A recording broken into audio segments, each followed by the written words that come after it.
Greetings everyone. A very warm welcome afternoon to the Masai Mara of Kenya. My name is Tim, and behind camera we have Bungei. Look at what we have here. We have herd of elephants.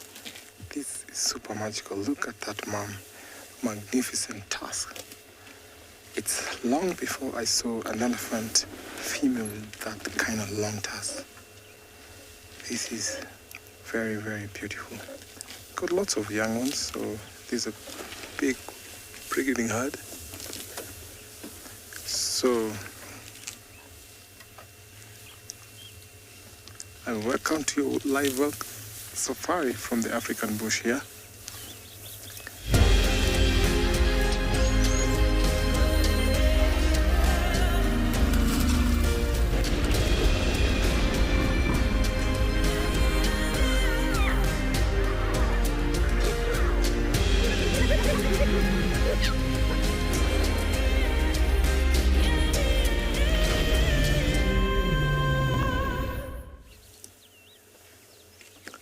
Greetings once again and welcome to the beautiful Masai Mara. We have elephants here and very nice herd here. Lots of young ones. My name is Tim, and behind camera we have Bungei. This is a very beautiful herd. Look at how peaceful they are. We have a very big matriarch there with big tusks. Super magical. Look at that small young one there. The calf is, I think, 2 months old. Actually missing the tail. I don't know what beat the tail. They look like they just come from the water right now. Those two are cousins. That small one is so playful, actually. I can see also the matriarch to the left. The other mother to the left also has a missing tail. I'm wondering whether this is a missing tail herd. So nice. They just came from the marshes. They're walking to the uplands. This is a routine that they always perform each and every day. Coming to the marsh and then leaving later to the uplands. Oh, look at that teeny tiny young. Super. Following mommy. That matriarch has big tusks, and it's super magical when you see that kind of matriarch. This is a big herd, and I'm suspecting this is bigger, a little bit bigger than the ones that we saw days before. So it's a very bright afternoon, so I'm gonna just turn around and watch them as they carry on their activity. So as I position, let me get you to a good position.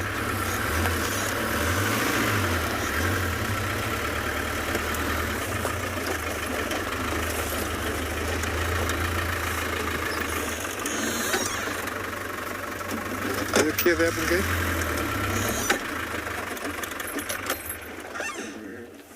I don't know what's happening with that family there.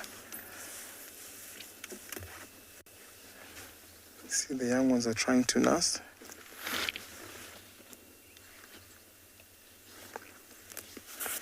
Rosalind, thank you for your question. How good is the elephant hearing? They have a good hearing aid. Despite them having big ears, they don't have good hearing aid like other animals, but the good sense of elephants comes from them smelling. So not that much of a good hearing, but at least for within about few meters, like 200, they can be able to hear. Although they're known to use the infrasound, which is low than what we can hear, even these elephants between themselves here, they can communicate without us hearing, despite us being too close. So I say their hearing is not as good compared to other animals. But the other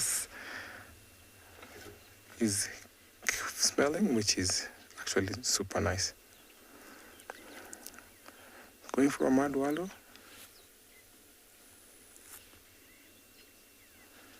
This is very, very nice and actually important for elephants, because when they smear themselves with mud, it also gives them a protective layer, which is important to keep off parasites. As you watch, this elephant in the mud wallow going to take you over to another safari vehicle.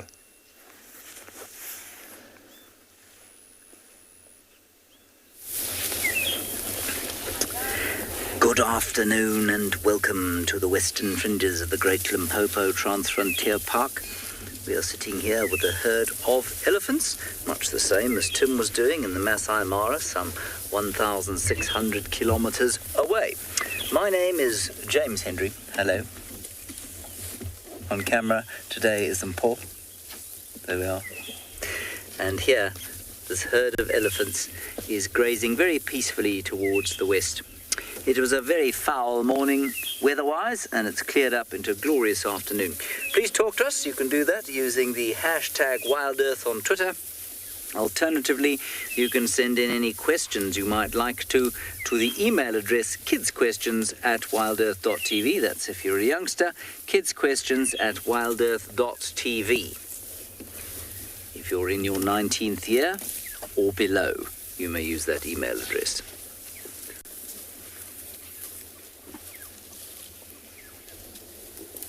A very peaceful day in general out here because there hasn't been much wind.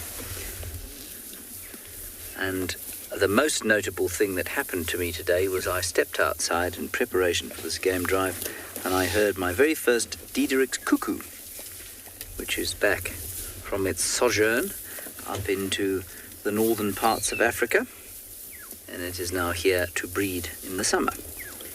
And it goes a little bit like this.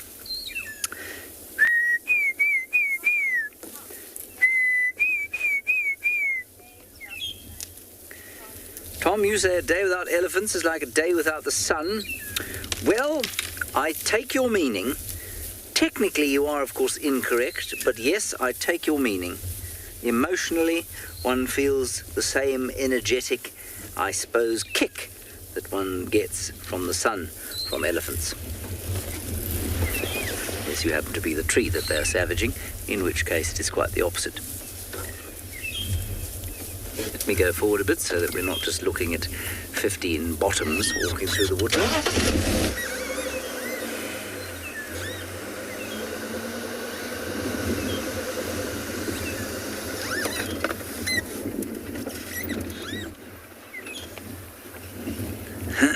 Come on. I haven't got very far.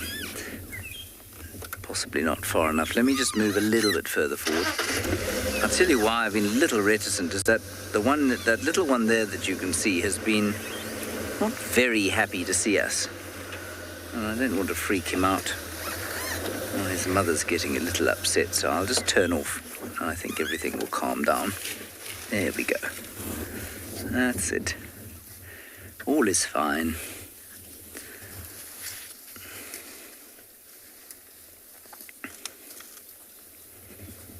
I think there are quite a few here. There are probably about 20 scattered about this ridge crest. And in fact, the big one that you can see behind there is a big bull. You see that one there, Paul? The biggest, tallest one there looks like a bull who's tracking the herd. Yeah, that's the one, center frame, behind the tree. To the right. Yeah, that big chap there, behind everyone else.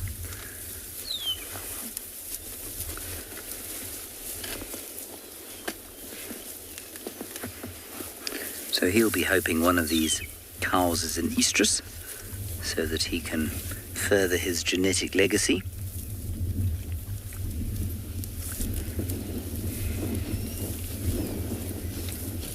Here he comes rolling on through. Now, let's see if he has an interaction with the rest of the herd. Often they don't really like it, but it'll be interesting to see.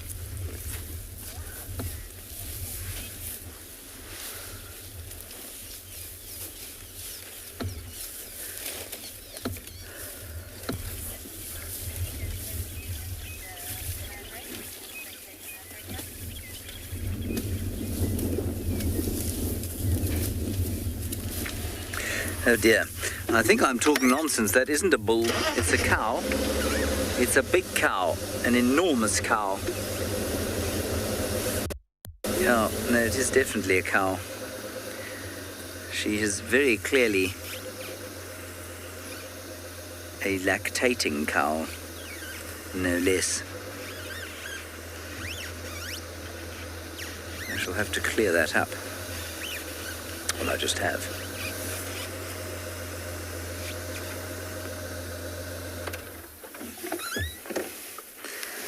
There's a young bull on the road in front of us who's decided that he thinks that we should stop where we are. He gave us that instruction with a shake of his head.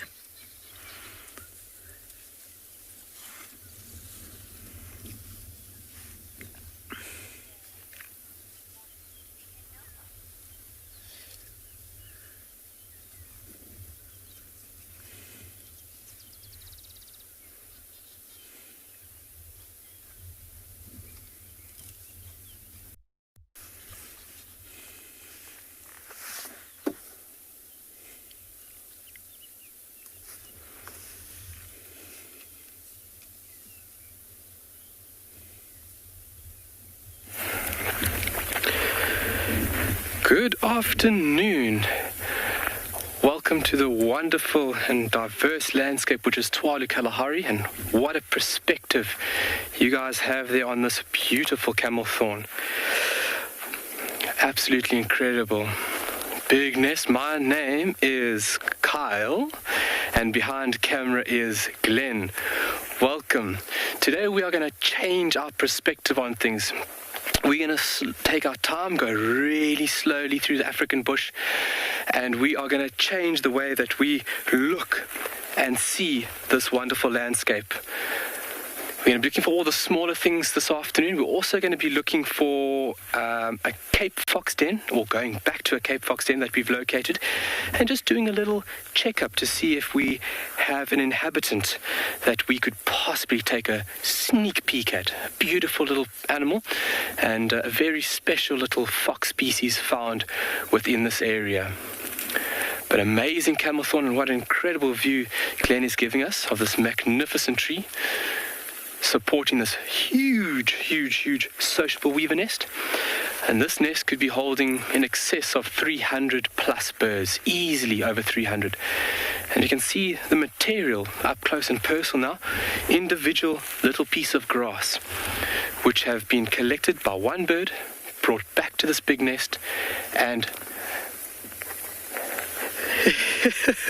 Niam, I've tried to inhabit this nest, not this particular one actually. The birds weren't too happy with me, so I decided no. But it is big enough to support a family, literally big enough to support a family. Ginormous, a really incredible structure, and something that we love looking at here at Tswalu. So from here we're going to go down south, and we're going to follow up on that Cape fox den. Hopefully there's something there, but then along the way, like I said, we're going to be looking for all the tiny small things. So if you look over here, look at the branches, look in between the bark, look in between the leaves. What is hiding? What could we possibly find? There's always something to see in the African bush. You just need to look closer.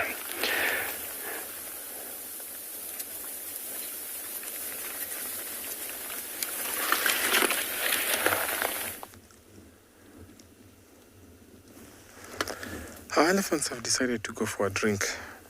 Like the tiny one, so trying to drink using the trunk. But at this age, they have not yet adopted to using this trunk. The big mother there was drinking, but now has decided to go back to feeding, as they walk slowly, waiting for the little ones to keep up. So when they're grazing and browsing, sometimes they have to stop.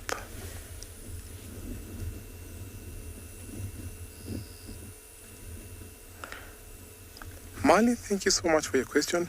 These elephants lose their tail from biting from other elephants. Sometimes when they're play fighting, you find that they bite each other, and sometimes because they have teeth, those molars can be sharp, and sometimes they bite off the tail, or maybe predators. But my big guess is the other elephants, when they are actually fighting or sometimes even playing. It's decided to go on a drink now.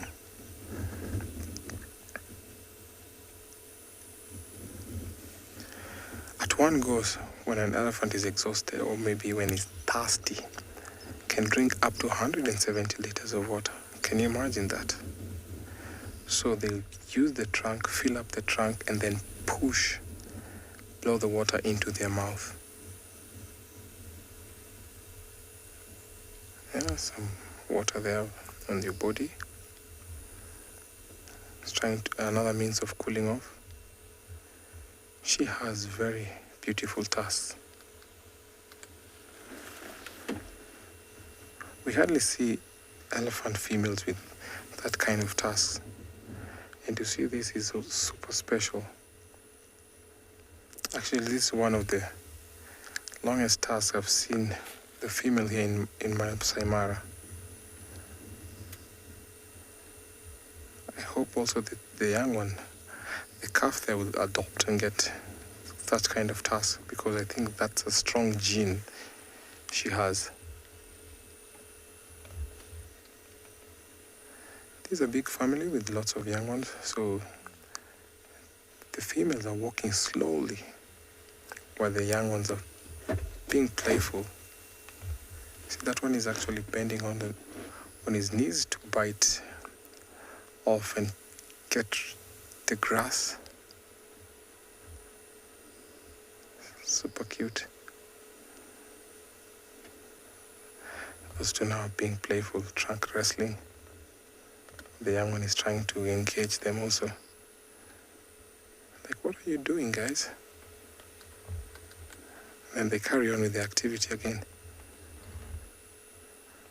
So when elephants communicate, they communicate in a very low frequency sound. So Kobe, Mom has decided to call them to follow them. And as we watch these guys walk up the hills, we're going to send you over to another safari vehicle.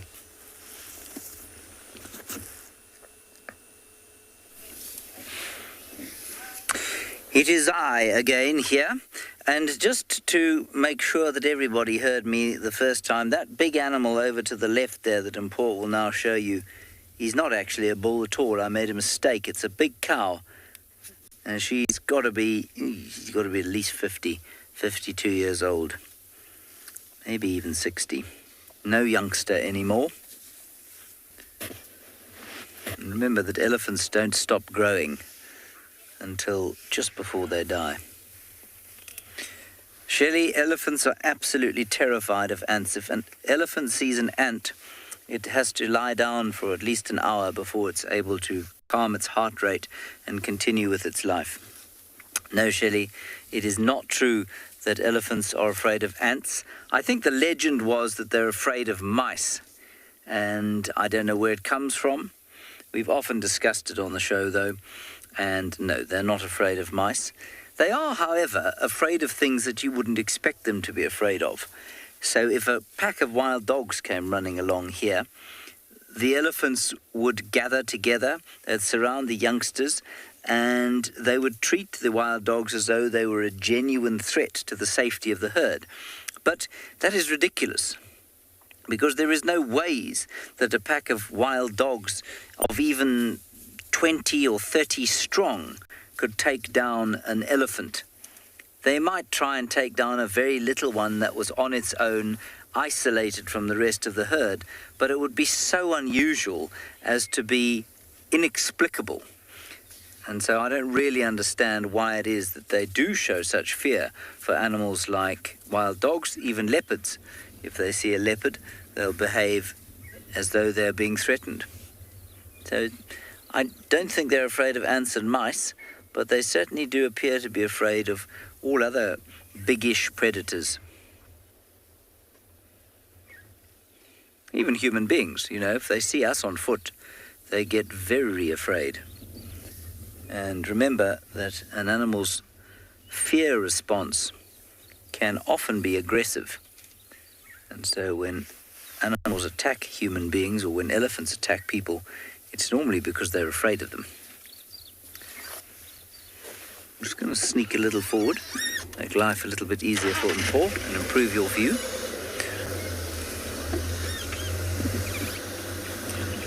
Rachie, they don't sleep for many hours, but a bit like with human beings, the older the elephant, the less it's likely to sleep.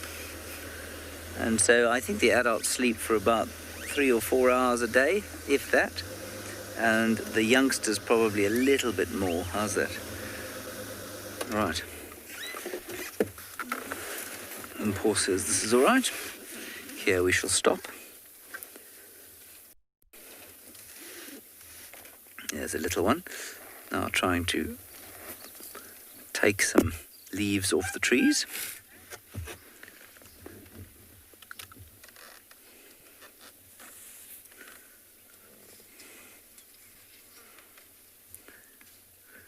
I suspect he's the youngster belonging to that enormous cow. She's just coming up behind him. That's probably his mum. Let's see if she teaches him anything. Look, my son, this is how you take off the smallest piece of leaf. So sweet, what a little lesson being delivered.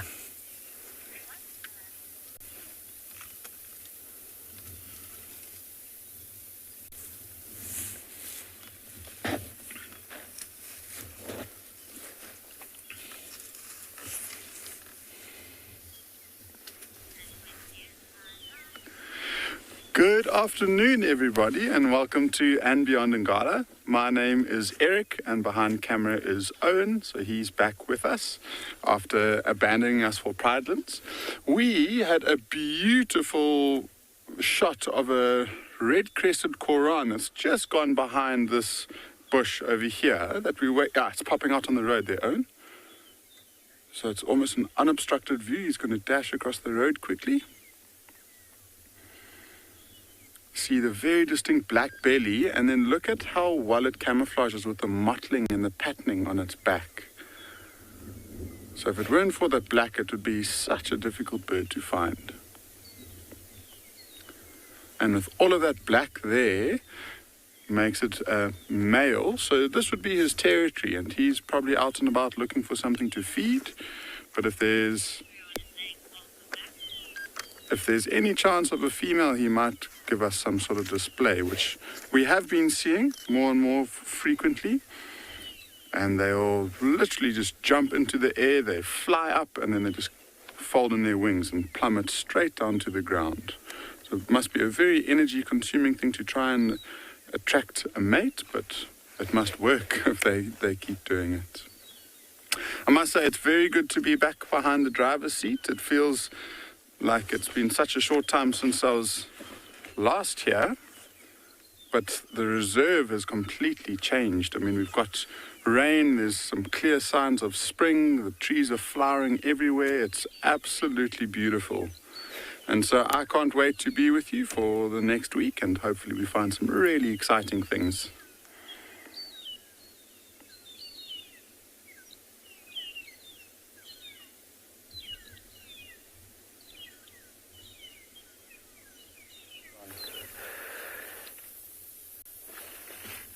Just vegetation today. No animals. Vegetation and climate. That's what we're going to be focusing on. There's actually 3... There we go. There's one. There's 3 kudu bulls moving through this thick vegetation here. And they all seem to be similar age, around about 5 odd years. You can actually determine somewhat of the kudu's age by looking at the horn growth or development, especially on how many twists it has. Beautiful. Magnificent animal. And I mean, look how it disappears in that brown vegetation. So just our close proximity to them, they didn't really enjoy us. Lovely horns, yeah, beautiful horns. And those horns will grow, throughout the animal's life, and as age creeps up on it, so does the horn development and growth start to slow down as well. They are inside there. No seeing them, unfortunately. Why don't we take a look at those beautiful mountains? fantastic.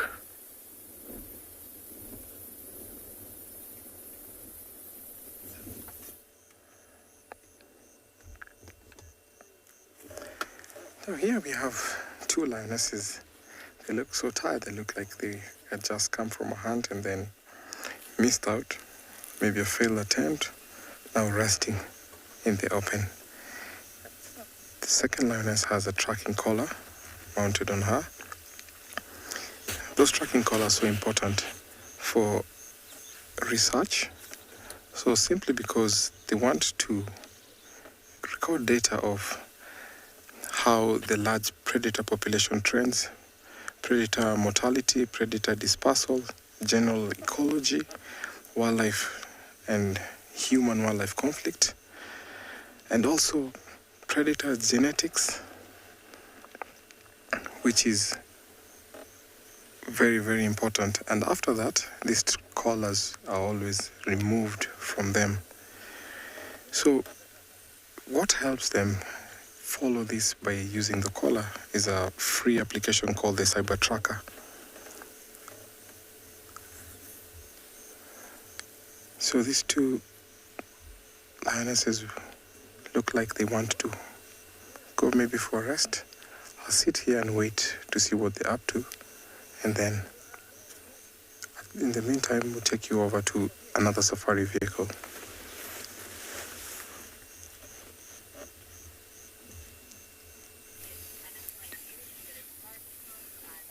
We're having the most amusing time here watching this little fellow lying on the road. And every so often he threatens to get up and then it becomes all too much and he just flops down and goes back to sleep. Now, it's very unusual to see adults doing this, but youngsters, it's quite frequent.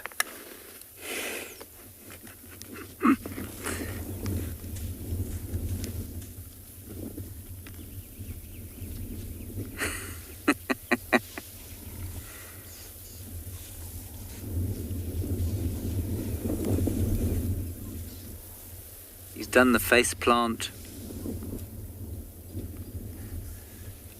He's kind of sat on his haunches and then flopped back over.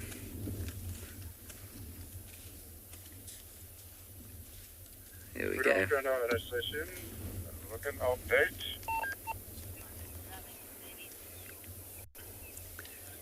Oh my goodness. That is wonderful.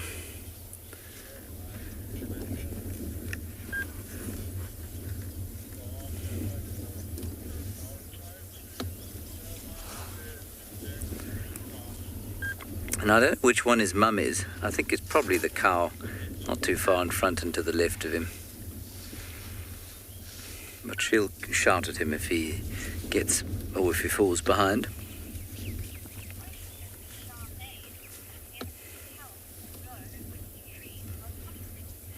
Yes, Charmaine, a very interesting comment I had from a viewer the other day, the best kind of communication from a viewer, where we were discussing the hairs on the jaw of an elephant. So if you look at an elephant, it looks like they've got a little sort of whiskery beard, basically like whiskers.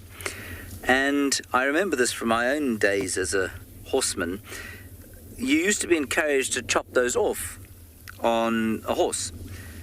And this chap, whose name I have forgotten, which is to my eternal discredit, you know, he's a horseman, and as a horseman, he has learnt that those whiskers on the horse seem to play some kind of sensory role in picking up chemical signatures from potentially toxic plants, and probably potentially plants that have all sorts of different nutrients in them that the horse might need. And I'm pretty sure he suggested to me that what the elephant's hairs were for was the same thing. It seems entirely logical and entirely plausible. So I do think, I don't know if that's how they can tell whether something's toxic or not, but I'm very sure that they can tell what's toxic and what isn't. And those whiskers might be a way a way that they pick up the chemical signatures of potentially toxic plants or potentially helpful plants, depending on what nutrients they need. Let's go forward a bit.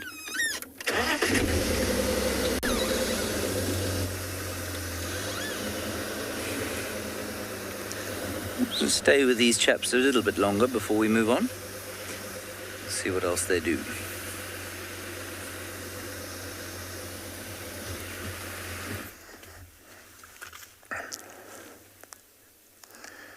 Seems like a nice elephant activity down there. Now a lion has repositioned, looking the other direction. Seems like they're hungry, and I'm sure later on, as it cools down, they will try and go get something. Being two mature lionesses like this, they'll be able to bring down a fully grown zebra, a fully grown wildebeest, and sometimes if it's a buffalo and maybe a lame, sickly off, they can be able to bring them down, the two of them. But not far from here, we have also another lioness, but it's hiding in the bushes, or rather in the long grass. We can't really see them. Look like she's super tired. The sun is so hot for her. That tells you she was trying to hunt. We are currently not far from the water area here. It's like animals that were coming to drink. These lions tried to ambush them. Now, if you look closely in the back of their ears, you see that they have a black spot there. It's also important to know that that is called a false eye or a blind spot. They play a vital role because if another lion or something that wants to attack this lion from behind will think that those are eyes, but actually not real eyes. So he's panting heavily, breathing heavily. They can see so far. It's only that we can't see what's hiding in the grass because the grass is too tall here. So it could be there might be something walking out there. The other one is walking up. And I'm sure these two lionesses will lead us to something this evening. We'll still wait with them here and see what will happen. She's come a long distance because yesterday she was with a big male by the name of Split Nose, and it looked like she was about to mate, but I've actually been surprised seeing her just with the sisters here. So wondering what really happened. Or maybe some other male came and ousted their Split Nose out. So it's really, really interesting. Gone back to sleep. Look at where they're resting. How they blend in super well.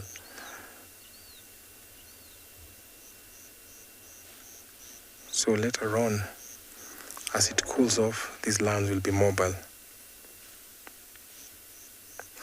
They'll be mobile, they'll go find something to eat, which is super nice to see.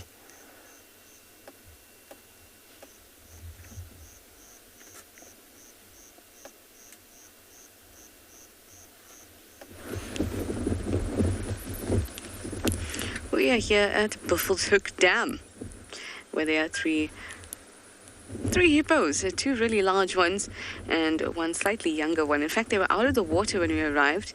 It looked like we caught them doing something because they hurried in, but they were very far away from us. So maybe we just caught them when they were coming into the water. Always love to see a hippo out of the water, and you don't realize just how large they are until you see them like that.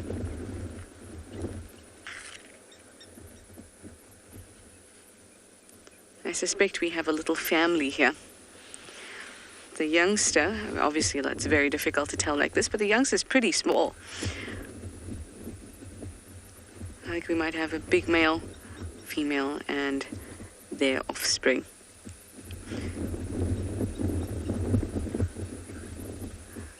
Very, very nice. Now they've all ducked down. But very interestingly, is something else I wanted to show you here. Hi everyone, it's me, Trishala, with BK on camera this afternoon at Djuma Game Reserve in the Sabi Sands.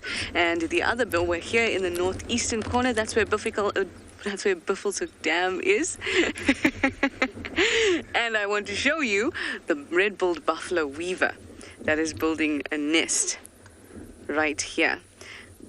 While we've been sitting here, we've been watching him go back and forth, back and forth. At the moment, he's not in there, but he's gone to collect some twigs to build that nest. So we've seen him fly off and then come back with rather large twigs in his beak, which is just awesome to see. So he'll be preparing for breeding and for the multiple females that he can accommodate in the various chambers of his nest. Hopefully he comes back so that we can see just how he does that.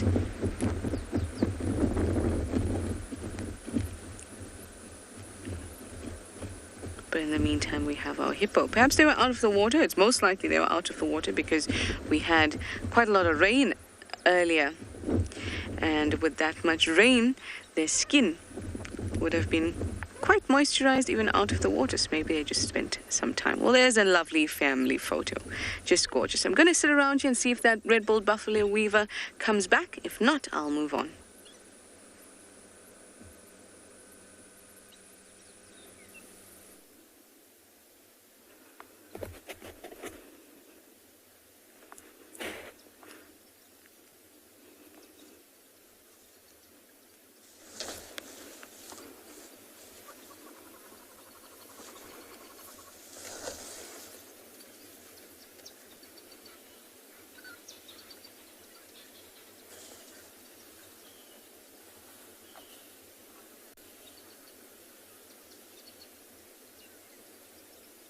Normali barabara imepiga kona.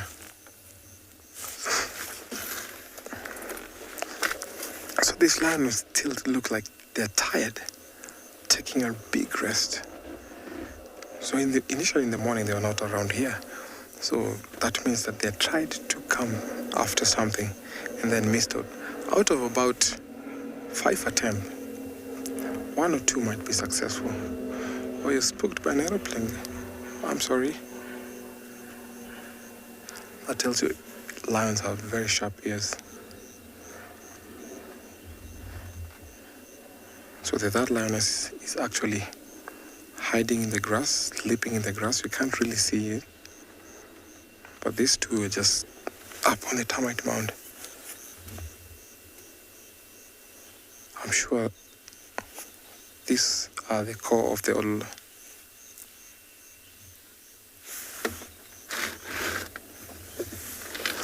Sherry, thank you so much for your question. Which country has the largest population of lion? My good guess is Tanzania. Tanzania is very big. We have Serengeti. Serengeti is thrice the size of the Masai Mara. Masai Mara is about 10 square kilometers. We have various parks in Tanzania. So Tanzania has more lions than any other country. Back to our lionesses, they come from the Waterhole pride. So they've at least split up a little bit, but we often see these lioness with a collar, but I'm sure they'll soon be regrouping with the other pride members. As we sit here waiting for another activity, let's send you over to another safari vehicle.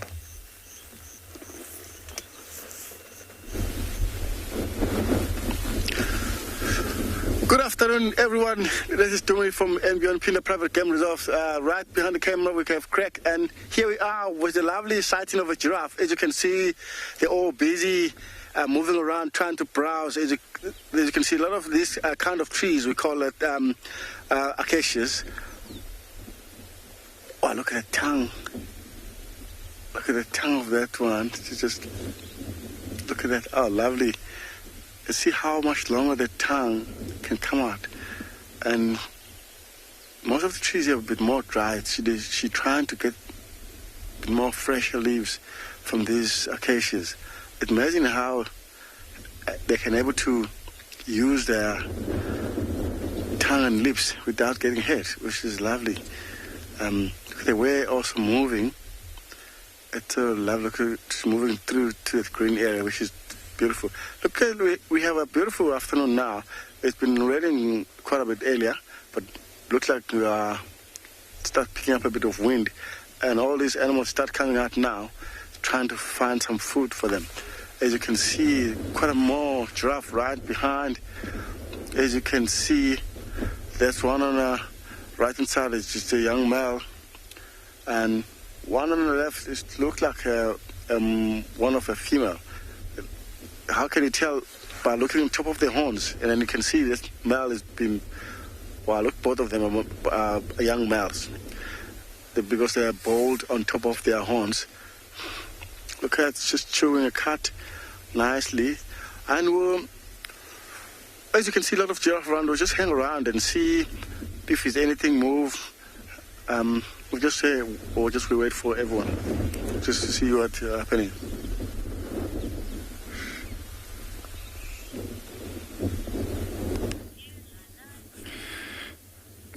So we just managed to stumble across this hyena, and it hasn't been moving much at all in the last few minutes that we've been watching it.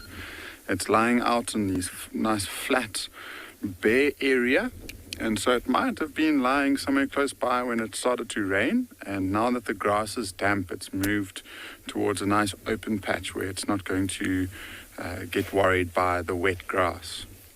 And it seems like it's looking very comfortable. See, it's actually got all of its legs tucked up directly below it. And it hasn't really been doing anything other than moving its ears and picking up its head. Liz, you've asked a pretty good question, and I struggle to find an answer for that. You know, elephants have got some sort of intelligence for sure, the way that they can navigate and find a direction from one spot to another. With a hyena, though, they've also got their own intelligence in a way, and they are incredibly good at teamwork. And so a couple of individuals within the clan together can work out and solve problems quite easily to try and figure out how to chase the lions off the kill, or how to chase this leopard away, or how to work together as a team to hunt an animal that they're looking for or going after. And so it's quite a difficult one, and I think there's human intelligence, and then you have to look at animal intelligence quite differently, because we do different things on a daily basis. So we don't really, I don't think it's fair for us to measure human intelligence against animals, because then in theory we would be a lot more intelligent than what the animals were to offer. But if we were to try and live like a hyena, we wouldn't last a couple of days. We don't have the sophistication that the hyenas do. So it's a theoretical question that I don't think you can get a very practical answer. You need to look at it quite broadly.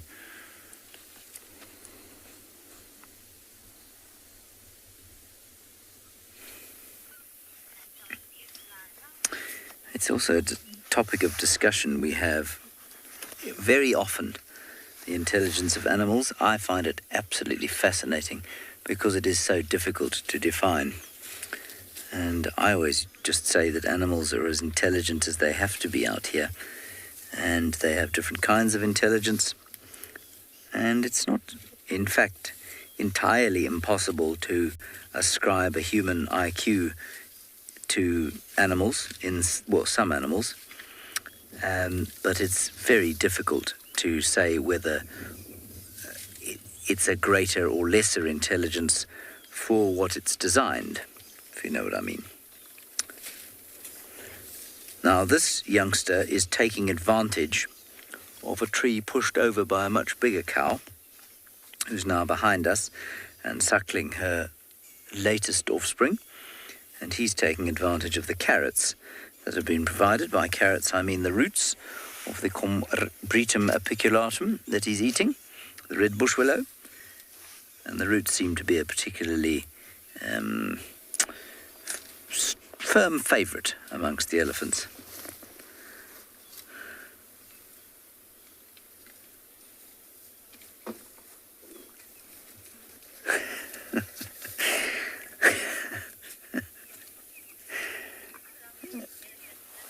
Let me just reverse back slightly.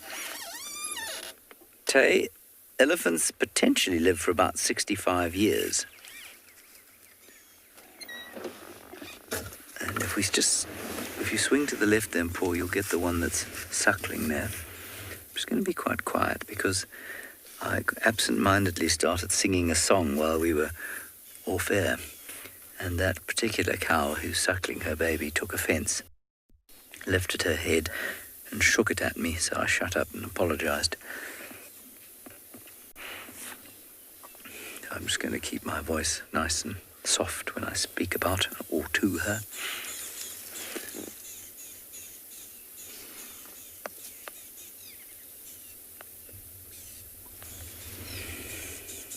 It's very sweet to watch. I always think it looks so difficult for an animal like that to suckle. The angle always looks so tricky. Was that nice? Yes, yum.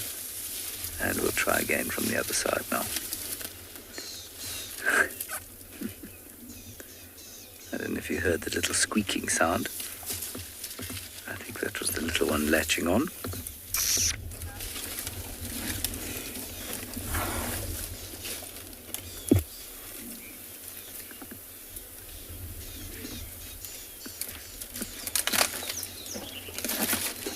Oops.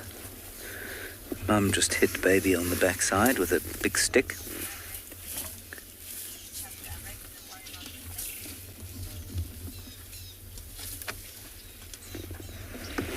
So try and go back a little bit, Paul.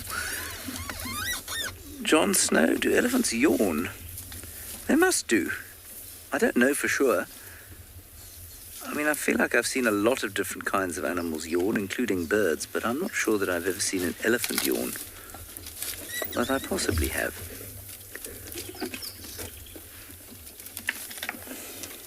You know, it's quite difficult because their mouths are hidden all the time. Just talking about yawning makes me almost yawn.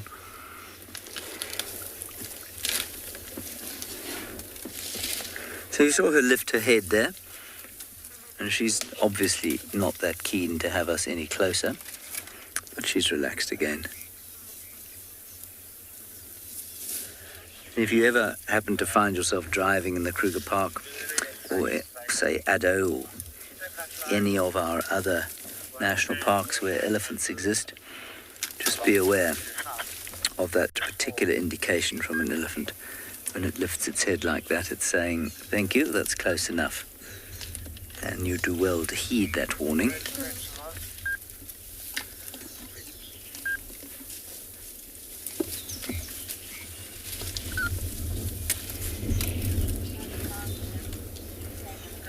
And you can hear them shuffling around in the grass. You can hear them breaking off the sticks.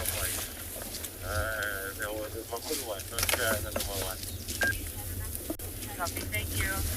Right, I think we'll leave these elephants and move on and see what else we can find.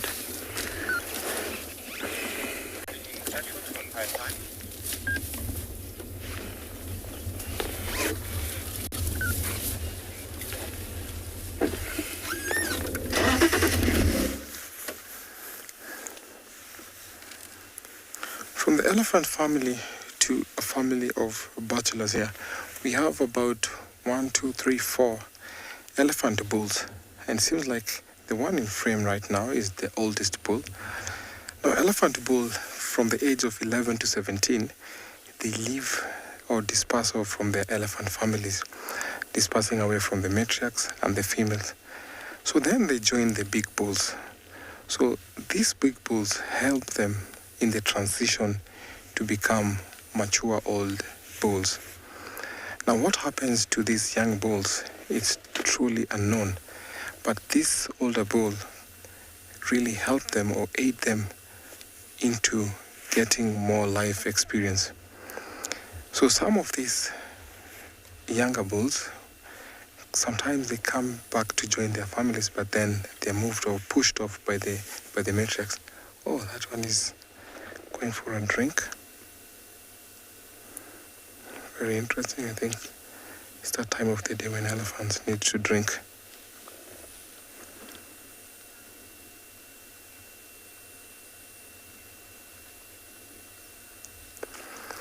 Yes, thank you so much for your question. Elephant can sense danger through their feet. There's some vibration. Of course, when elephants communicate, they feel the vibration on their feet, and they're able to wander off or move off from a danger-prone area.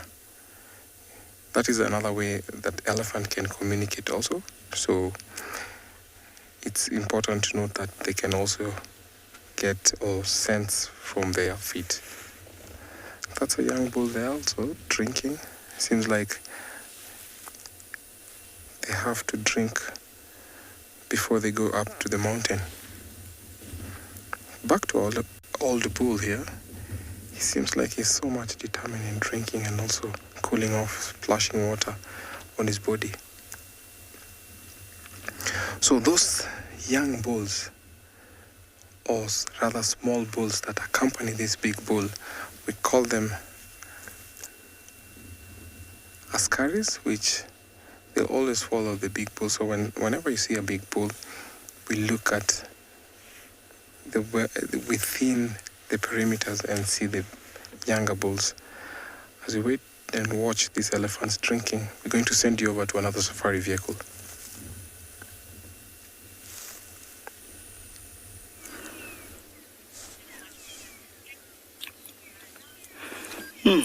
Welcome. We are watching these two beautiful wallbacks eagle. It seems like they're on a honeymoon phase. You can see their nest there. They've been calling while we were watching them. Hi everyone, my name is Norman Sanem Chauke. Welcome to Eco Training Pride Lands Conservancy. We are live in the African bush. Welcome. It is a beautiful weather here at Pride Lands. We just had some rain this morning, and that's one of the reasons we probably were not out and about wandering in the bush.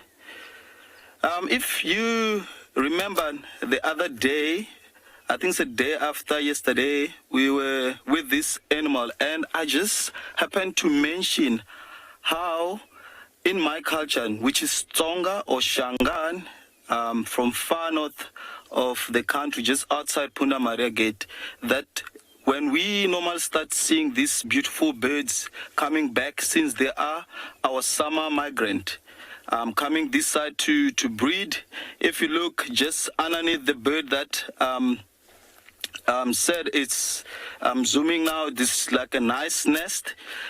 One of the things was, I mentioned, it was normal when we start seeing them, we all get excited. And the reason is that we know that sooner the rain is coming. And just a day after that, we had rain here at Pride Land. It's just amazing the wisdom that indigenous local people had back in the days.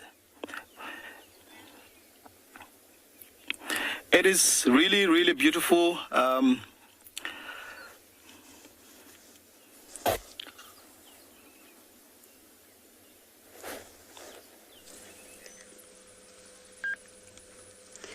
How wonderful that we've stumbled upon some elephants. A nice big breeding herd. Really doubling down on the eating. I think the rain from this morning must have made everything nice and juicy. Makes me so happy to spend this time with them.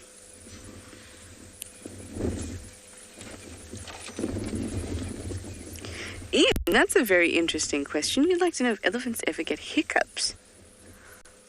I really don't know. I can't say I've seen an elephant hiccuping.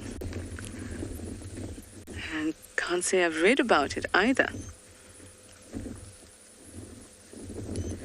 But a hiccup is a spasm in the diaphragm, and they do have a diaphragm, but perhaps there's a lot of other things that have to go into it, maybe size, etc. Maybe it's too large to hiccup. I don't know, but that is a very interesting question that I'm just going to have to find out the answer to. Oh, this is lovely. This is Fang's herd. Fang is behind the vehicle with her newest addition. Very, very nice. She's going to pop out on the other side, hopefully. Now, Fang is a herd that we've followed for a long time. We know this herd very well, a really relaxed herd. Always give us great sightings.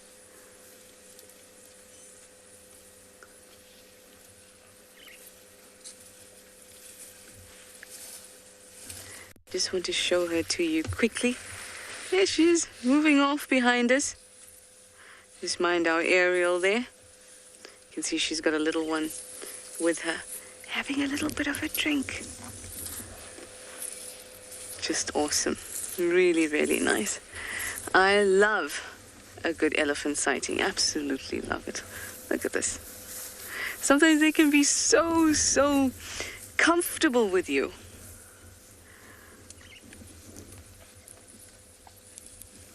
And they'll come feed really close to you. I think it's quite an honor for elephants to feel comfortable with us like this. It's almost like there's a bit of trust.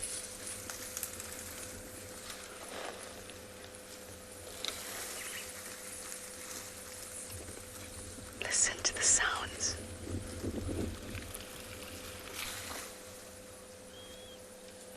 Unmistakable sounds of elephants moving through the bush, of feeding.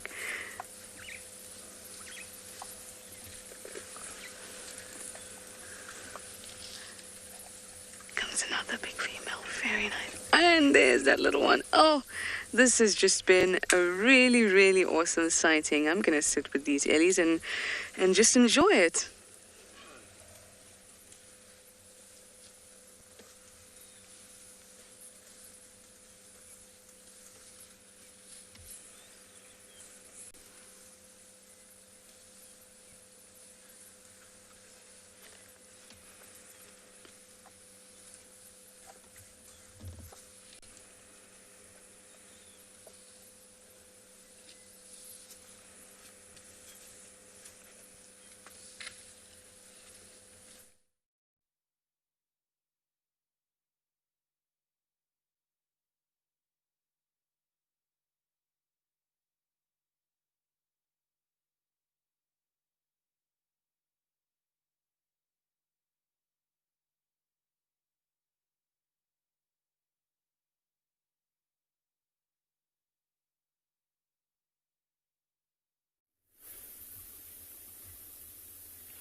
Beautiful little bird here in the tree, or on the branch.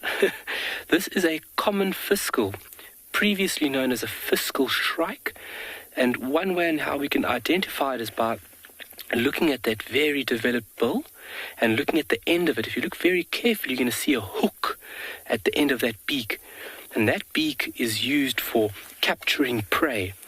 Prey would vary from insects, small birds, small lizards, and even rodents.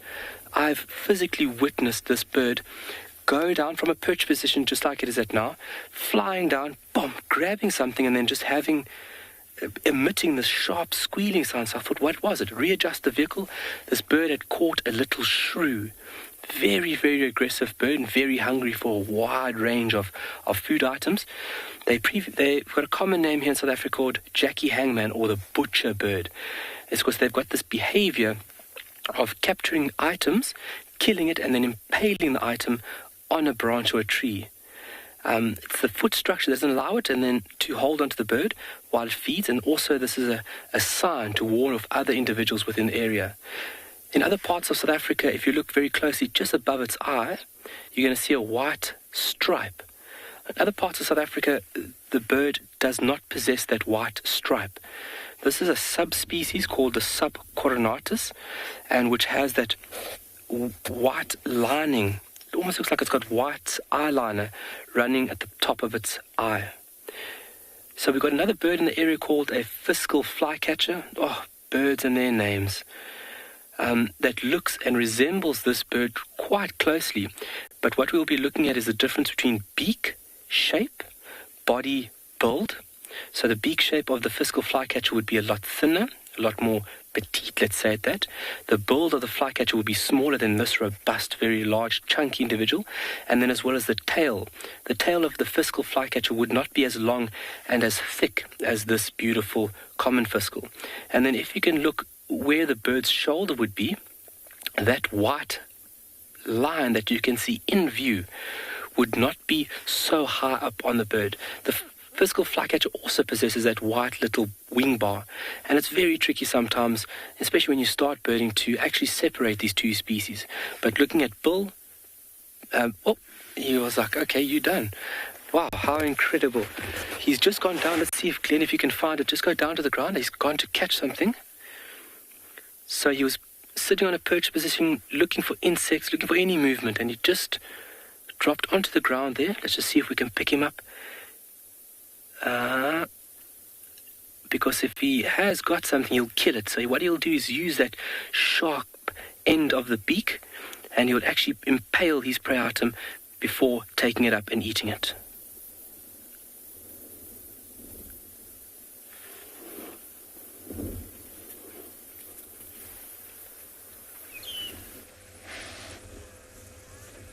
Still with this lovely herd, just enjoying it. It's a really nice temperature at the moment.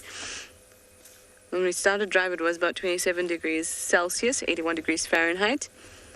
And now it's slightly cooled, and there's this light breeze, and this herd is so relaxed. It really puts you at ease when you sit and watch them. That's why I love it so much. It's apart from the fact that I think that they can be really, really entertaining. I'm sure you think so too. Ooh, that one's tusks are very, very nice. Quite thick.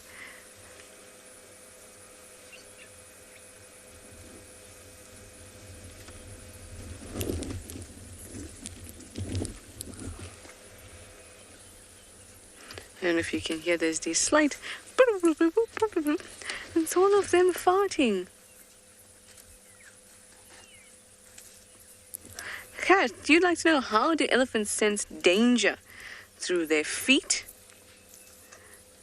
They can only sense danger through their feet if whatever is causing the danger is, or whatever is dangerous to them, is producing some sort of infrasonic frequency sound. So there is a thought that maybe when it thunders, there's some infrasonic sound that gets produced there, and that travels quite well through the ground, infrasonic sound in general. So when we say that elephants can pick it up under their feet, or if you hear that, it's because the feet, especially the front feet, lie just almost directly underneath the ears. And so it helps to channel whatever vibrations they're feeling up through to the ears. But a lot of danger does not produce infrasonic sound. So we can't just generalize that they can sense danger that way. But they can be alerted to danger from other elephants and would be able to pick that infrasonic signal up through the feet. But it's definitely not something we can say generally. If they feel that a little calf is in danger from some lions, then they're not going to feel that infrasonically.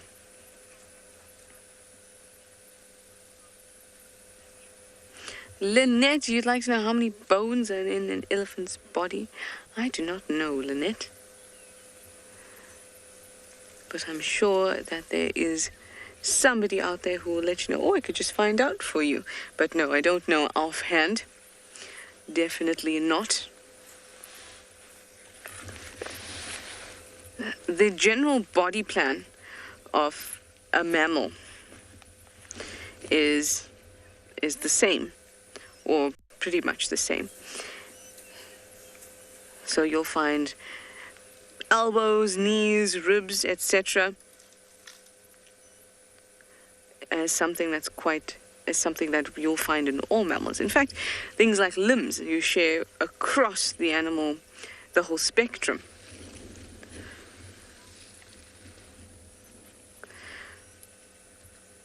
So it wouldn't surprise me if an elephant had as many bones as us, give or take a few, of course.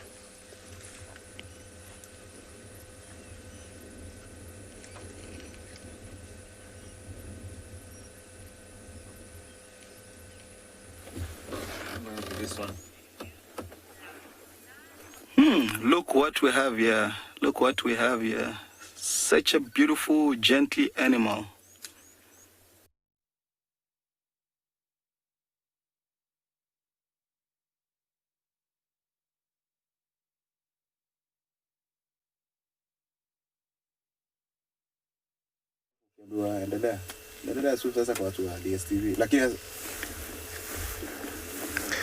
We've noticed that here in the Mara we have elephant females or matriarchs with awkward looking tusks. Now look at this one. The tusks are almost locking at the tip. They've actually met and locked, which is very, very interesting to see. A little while earlier we saw an elephant with very long tusks, and then we have another one with actually different looking tusks, which is important to know that also elephants have dental formula or dental problem that's like us humans. Find other people with short teeth, long teeth, just the same as these elephants here. Look at that female elephant there.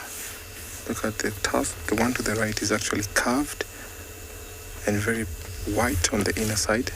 It seems like that is the mostly used tusk, but the other one is bending downwards. So that when you're hiding or wanting to know what herds you've been looking at, so those are the most significant things that we look at when you're watching elephants. The tusk formation, the ear pattern, and the face, the size. That is what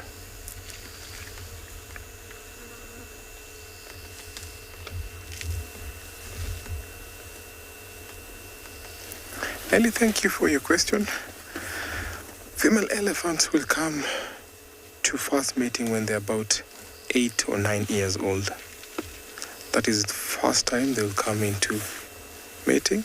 Now, that is when they'll come to reproduce, 8 to 9 years old. This is a big family with lots of young ones. At this time of the year, we've seen lots of elephants with calves.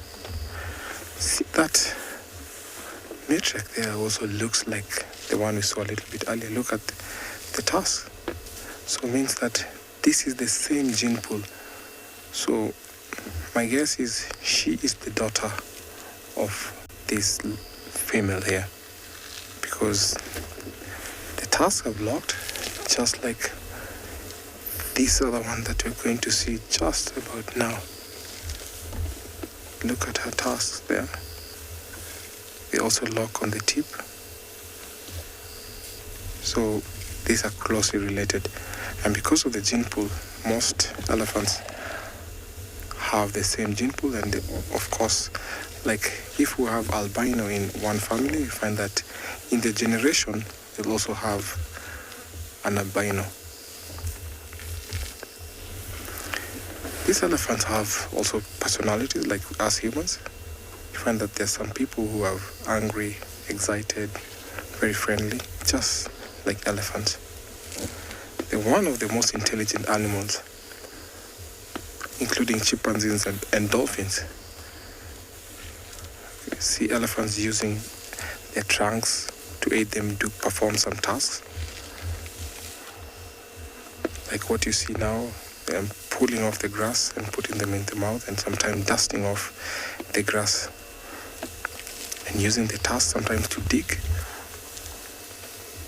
I've seen them felling down trees and using their tusks to peel off bark. Look at that tiny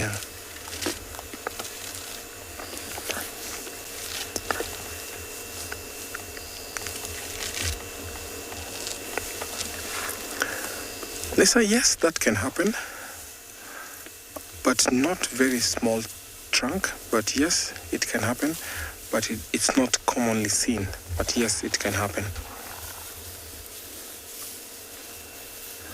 Once this elephant walk past, we're going to find something else in this savannah. Very, very cute looking elephants.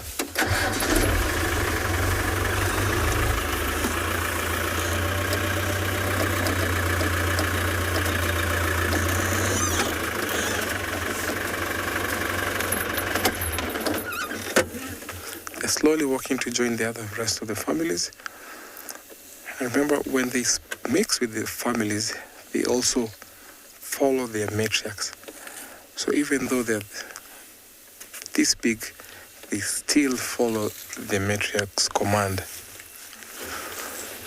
So they're walking up towards the uplands, so I'll still find something else for us to see. It's so cool. I'm expecting to have some lion activity. We're in the prime area of the River Pride, so we're trying to see if we can find the mother with the 4 little cubs.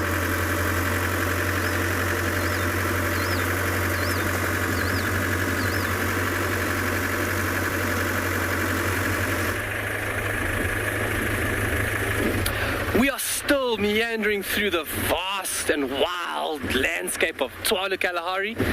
We are going to go slightly west. We're going to use this link road going west, and then about another 2 kilometers we're going to turn down south, and we're going to do a little check on that Cape Fox den to see what is happening there. And then yesterday myself and Glenn actually found a brand new pale chanting goshawk nest, so we're going to check and see if that site is active and if that pair is actively building and maintaining that nest, because if they are, we are going to be in for a nice unraveling of a beautiful story on how these birds utilize this environment and also go through successful breeding, which would be really nice.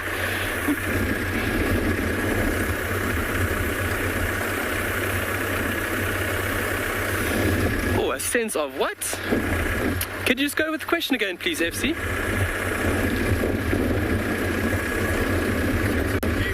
A sense of humor. I would love to hope so,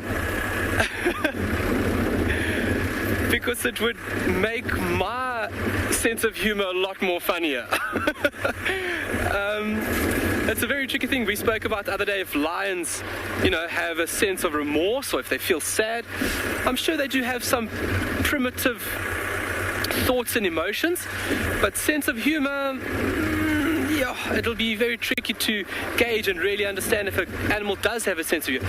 Definitely your higher species, dolphins, might show somewhat of a sense of humor. Your higher species of primate as well. But the large majority, I think they're governed by very, very simple laws and parameters, which obviously keeps them thriving through this environment. Beautiful nest. Oh, wow. Let's just give a stop there very quickly.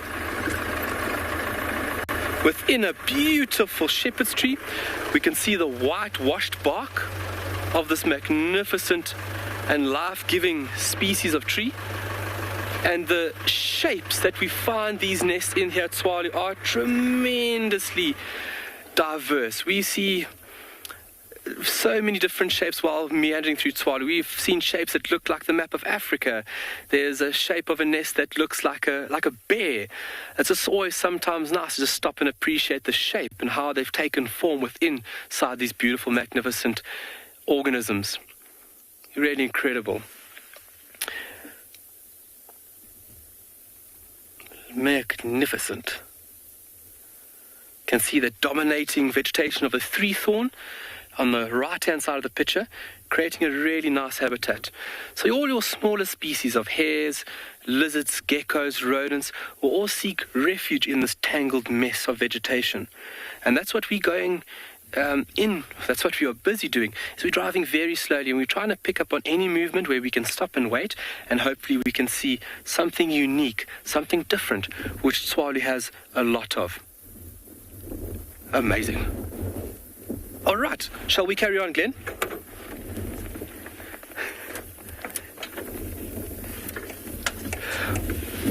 Do the community nests kill the tree? So if you take a look how the nest has been made, so if you take a look, the majority of the tree is actually dead. I don't want to sound morbid about that, but it is carbon that has been extracted out of the atmosphere and then has been put down into this magnificent structure.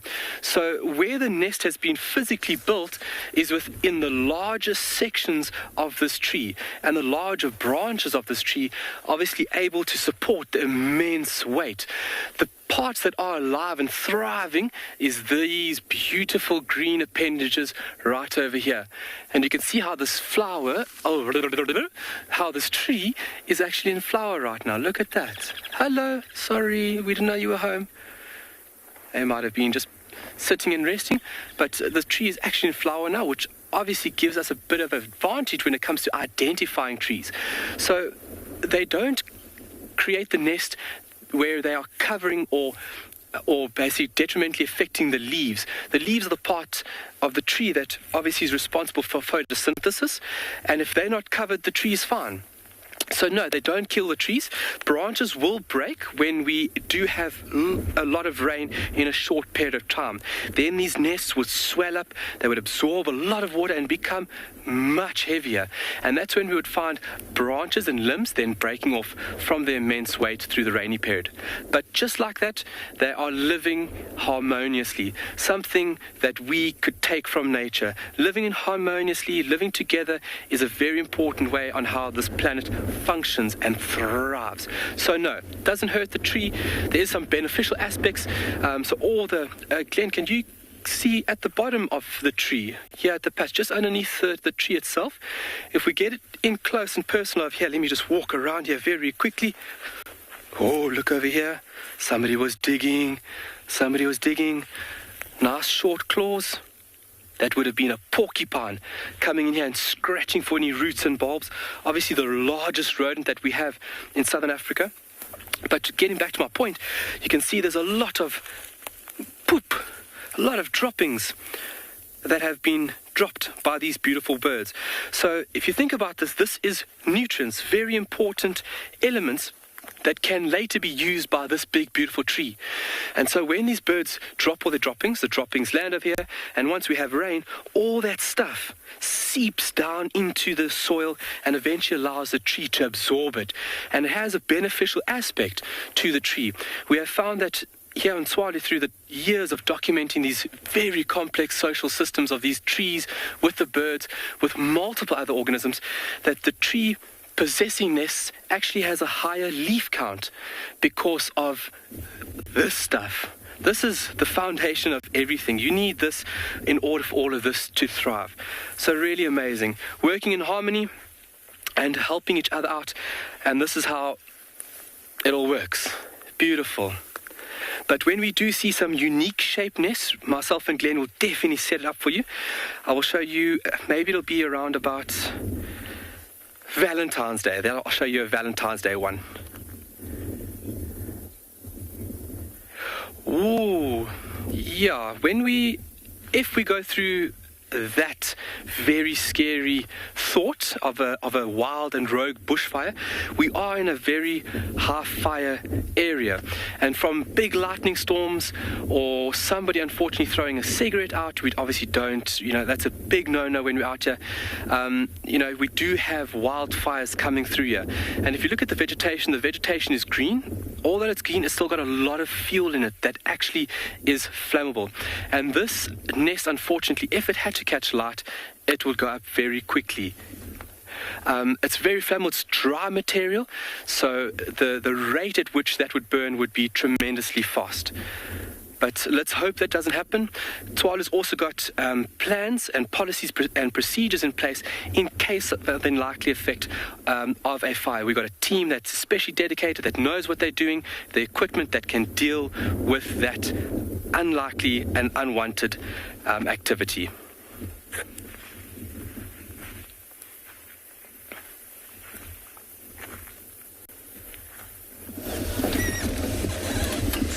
I have arrived at the house of Misi, aka the den of Hyena, where there is one hyena in residence currently. Good day, Hyena. Now, it has been so long since I've been here that I'm not entirely sure who that is. But perhaps it is Heart, is it? Might be. Let's have a look. I don't think she's suckling. Heart, of course, has got the newest cubs, as far as I'm aware. Never met them. Corky's got one cub. Corky's got one cub. Pretty sure that's not Corky. And Ribbon has two.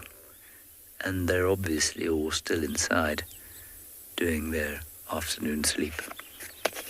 Maybe they'll come out for tea shortly. I think it's worth sitting here for a little while.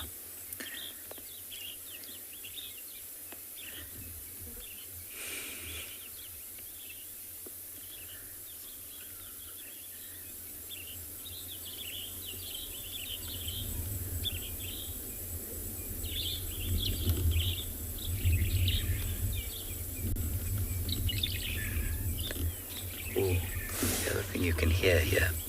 You can hear here. You can hear here. It's the same word, isn't it? Is the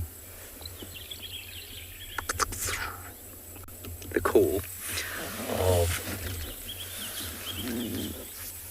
the ground scraper thrush.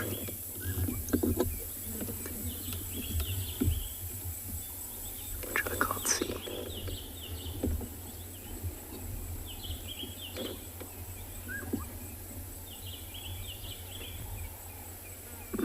So peaceful.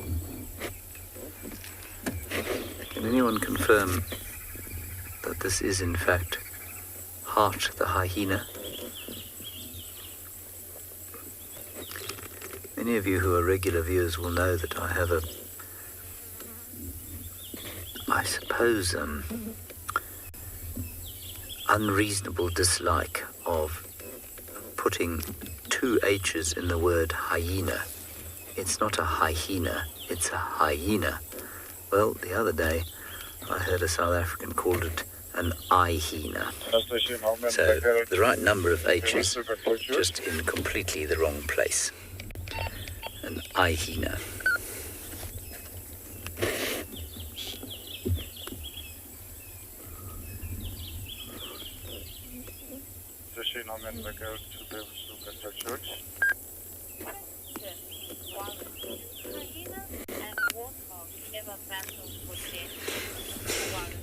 No, Warren, they don't battle for dens, because if there was a battle, the hyenas would eat the warthogs. So, no, they don't battle for dens.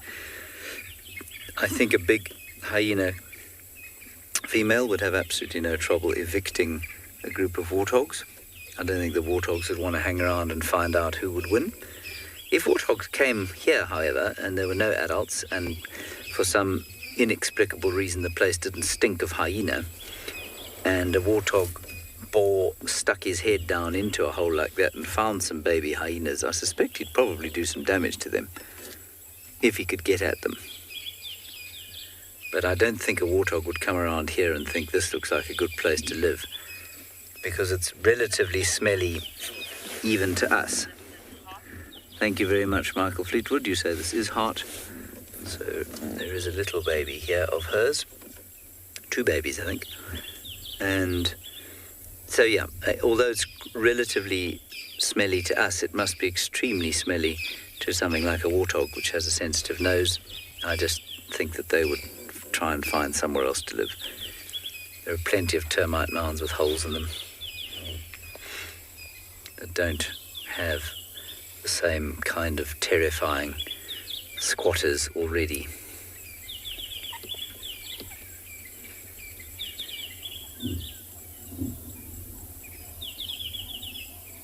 Way in the distance I can hear some thunder.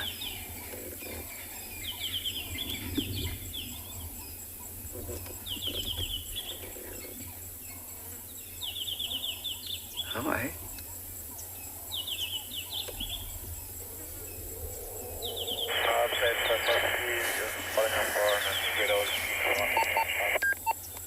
Excuse the radio.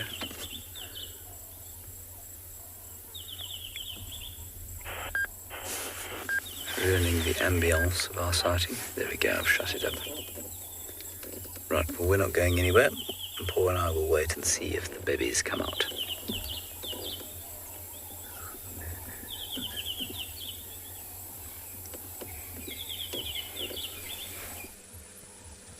I think that is a great idea, and I'm sure after this morning they would love to come out and have a bit of a play.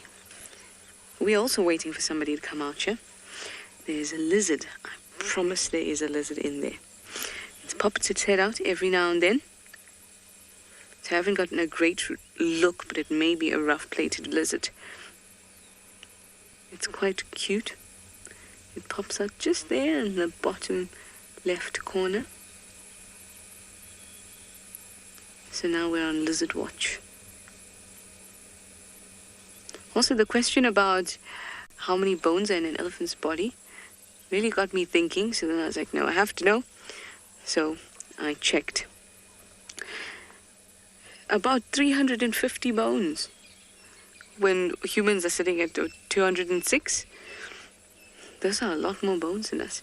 But then they also have more vertebrae than us and about just under double the amount of ribs as us too. But that's really, really cool.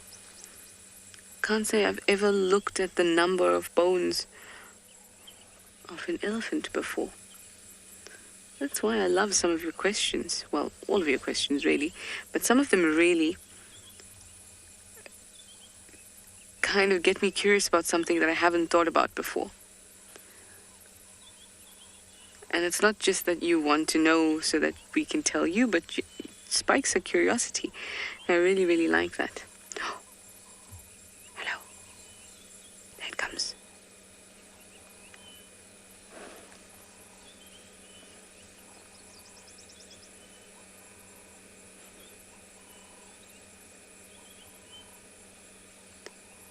I'm so glad it popped out for us. Will you show us your whole body?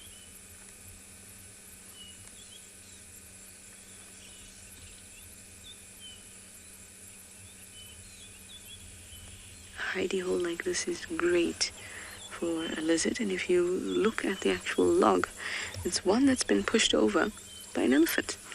And we've always talked about how when an elephant does that, it plays a really good, a very large ecological role in creating spaces for other creatures.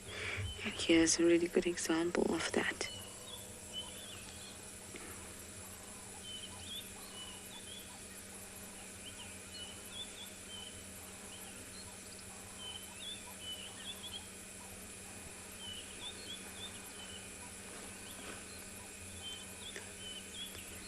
It looks quite small.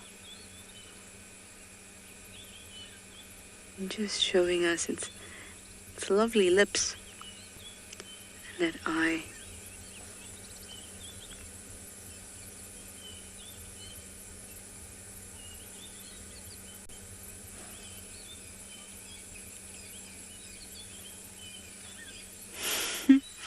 Julia, you say it's camera shy. I think you're right, Julia. Although I can't see its pupil in its eye, I feel like it's giving us the side eye. What is this? I've not seen this type of thing before. Little does it know that thousands of people are watching it right now. Perhaps I shouldn't say that too loud. It'll just make it even more camera shy. Very cool. I like finding these little gems with you guys.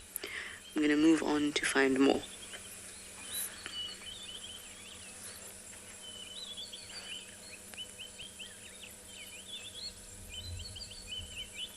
Proper action going on here. Everyone's out. Now, from what I can tell, I thought Hart's youngsters had been born here, but clearly they were not. They were born somewhere else and got relatively big away from this den and then came here. Because unless I'm very much mistaken, We've got hearts 2, then ribbons 2 are the 2 biggest ones we can see, and corkies is the tiny little thing, just starting to lose the black fur.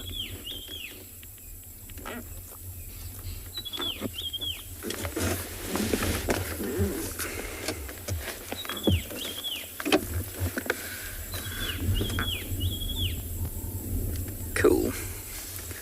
Very nice to see them all again.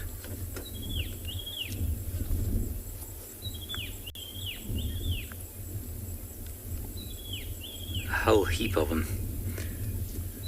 And here comes the little one to join them. Doesn't want to be left out entirely. Now, the last time I was here, it was a particularly miserable winter's morning, but they gave me such a display. Ribbons 2, herring around the place at 100 miles an hour.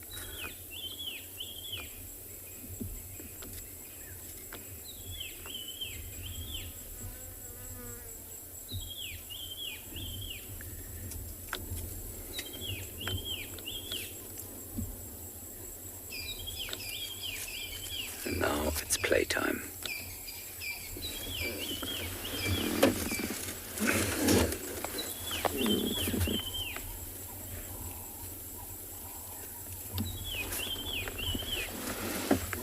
Slow start to playtime, just doing some sniffing and biting. Obviously, always biting.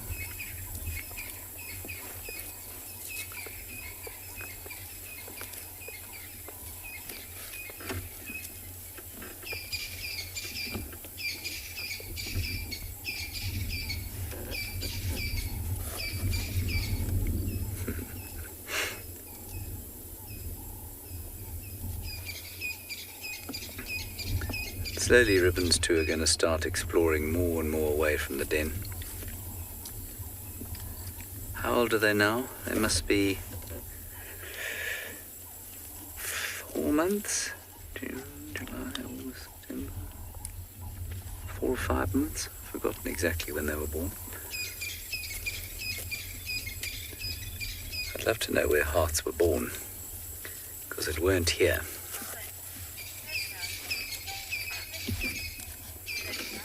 Oh, Linda, they are very, very precious indeed. And the 2 oldest ones are now at the age where the vehicle is very fascinating to them. And they will start chewing on bits and pieces of it. But the littlest one is a bit nervous still.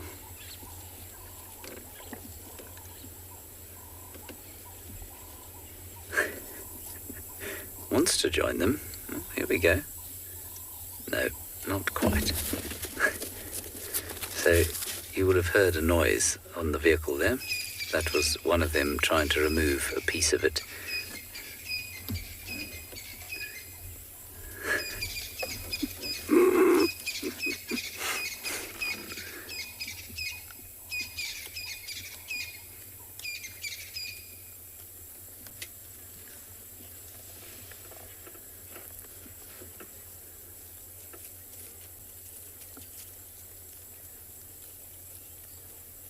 Cleverest of hearts 2 continues to feed, knowing that it must take every opportunity it can.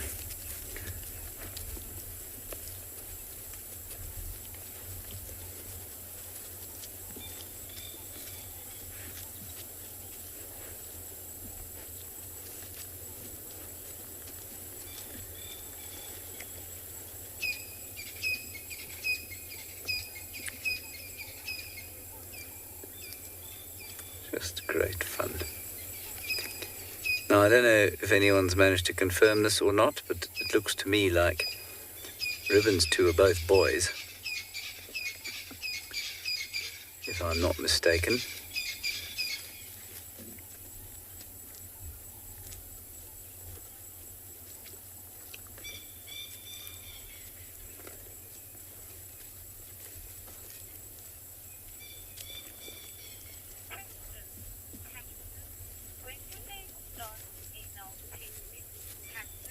Cactus, they start anal pasting from now. That little one will anal paste, the very small one.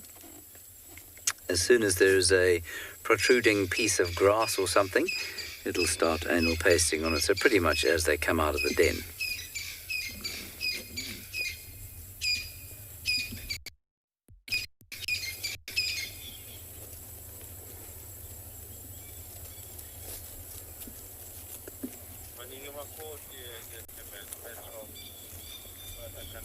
Oh, sweet.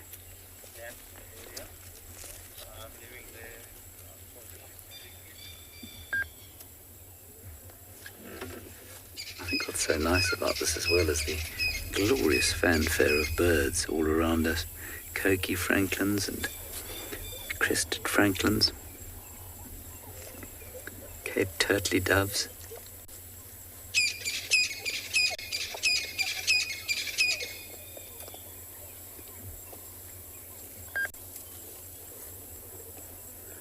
Gosh, there's a hell of a thing. It looks quite dangerous to me. In fact, it looks extremely dangerous.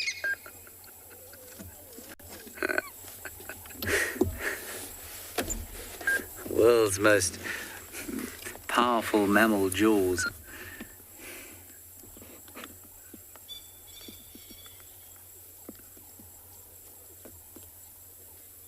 Careful, buddy.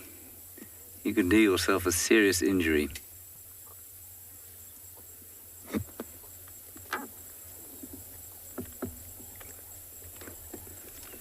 It is quite something.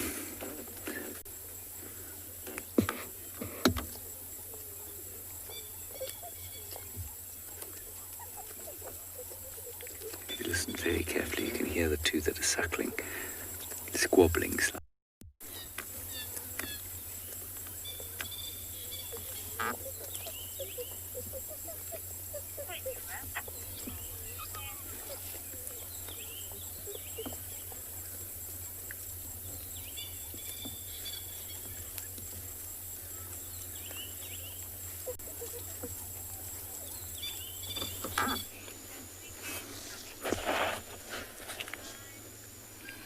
Oh, look what we have here.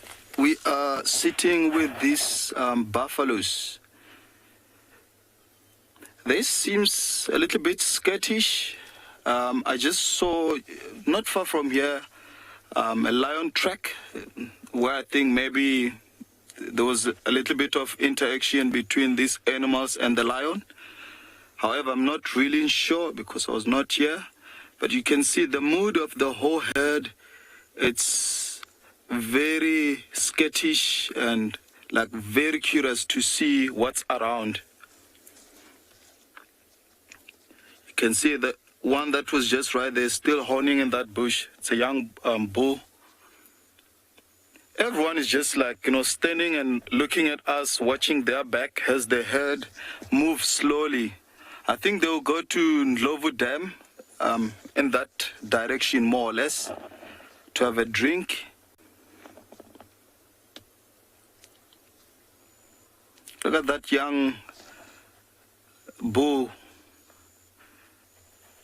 just feeding, making the most of the dry grass. Soon we'll be having some nice shoots of green grass.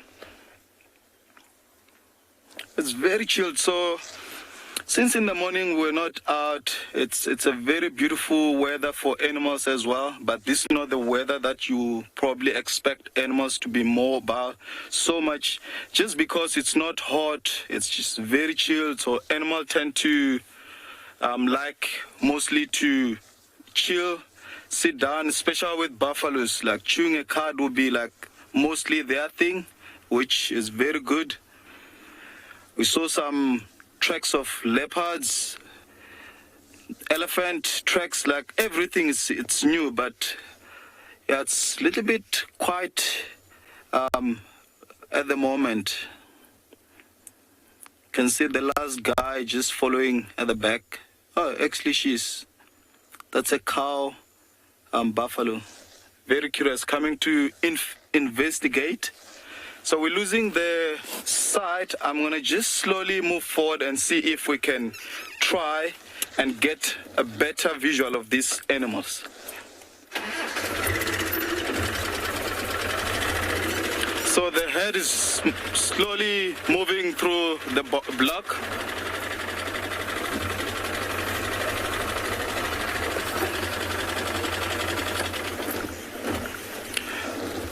Not really clear. It's a little bit thick here where we are now, but we're just gonna chill around here with these animals and see if we can still get a better angle to view them.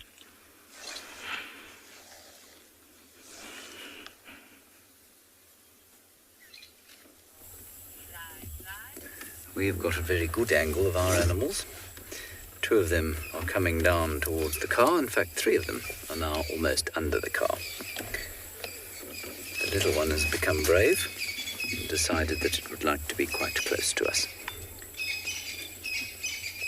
I wonder if they like my yellow socks.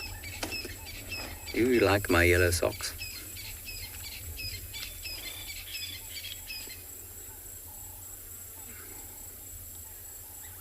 Unfortunately, they're so close that Paul actually can't get the camera onto them. One is now, you can hear, tickling the high lift jack.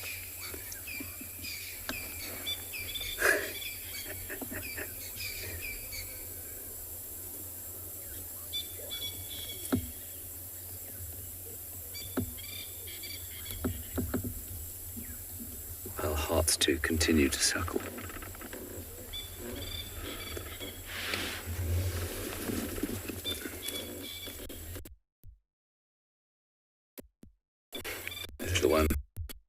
Its bravery and ran back.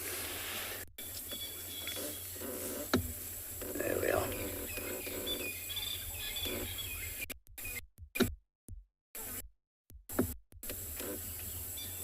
Doesn't really know who he wants to play with.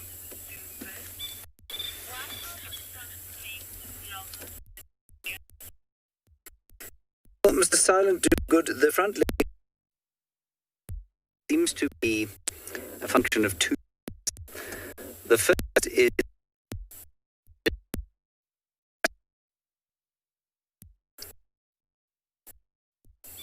stamina. I don't really understand why, but wildebeest are built in the same way, for example. Topi are as well. And it seems to be advantageous if you want an animal to run for a long time. And so, hyenas do have tremendous stamina. And I used to think that it meant that they would sacrifice speed, but while hyenas definitely are not very fast, wildebeest are extremely fast. So I'm not sure that you sacrifice that much speed for it.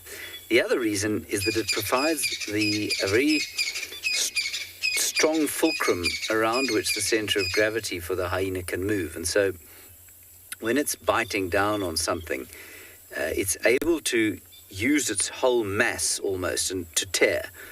So if it flops, because of the way the weight is distributed, it's able to exert a greater force when it bites and pulls on things, apparently. I did read something about that, but I'm afraid the physics of it escapes me slightly. Anyway, so those are the main reasons. They also carry enormous jaws and powerful chewing muscles, and that needs to be supported. And I think that the heavy neck and shoulders help with supporting those muscles. And so those are the reasons why they look like they do.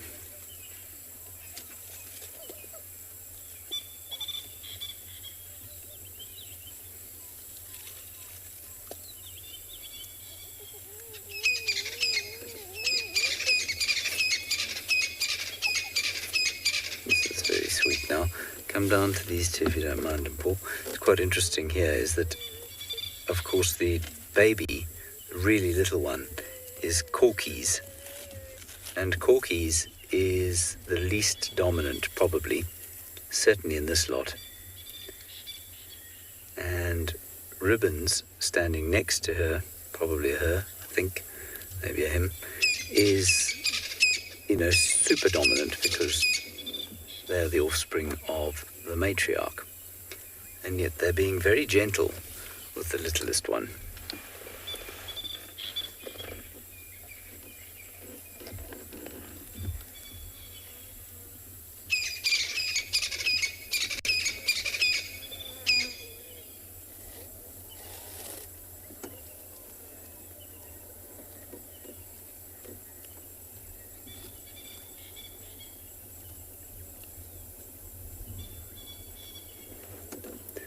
This mountaineering is almost certainly going to result in some kind of tumble back into the hole,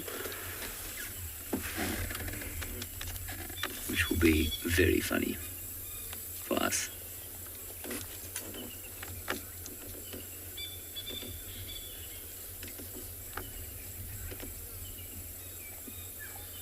Oh, very elegantly done. Most impressive.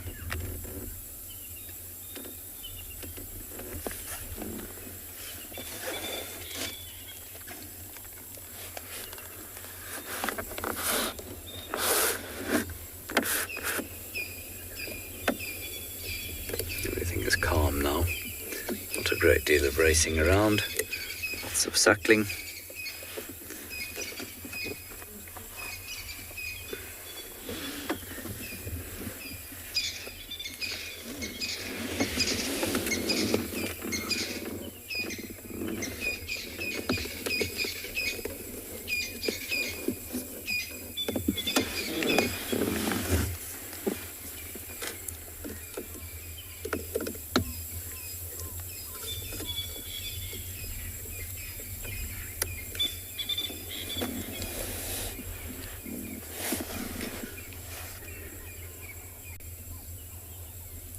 Very pleasant way to spend an afternoon.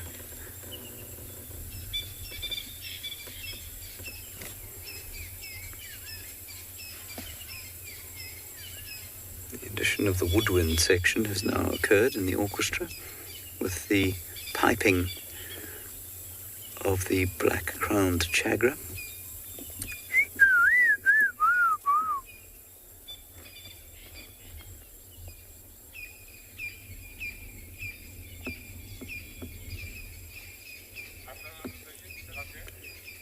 And now the little one is probably feeling a little hungry. Oh, some beautiful light has now popped out onto the top of the mound. And so I think we'll just stay here and take some pictures.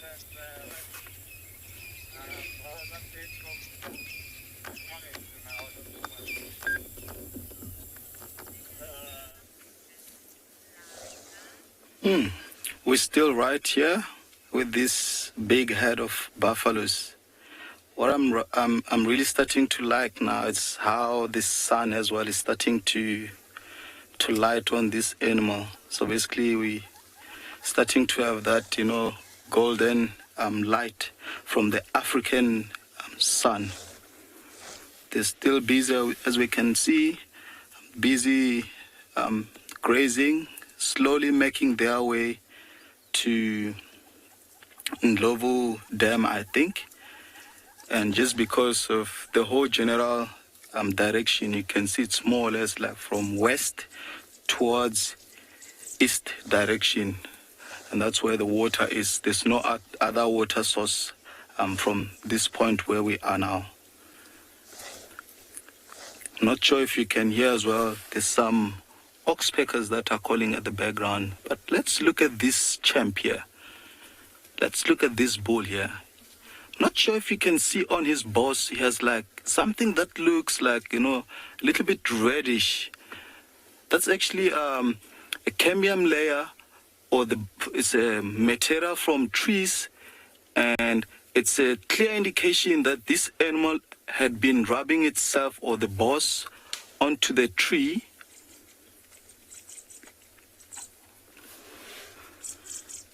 As they slowly move towards the other direction. You can see how, and I'm not sure if you can actually hear the noise that they're making as they are foraging. Let's listen.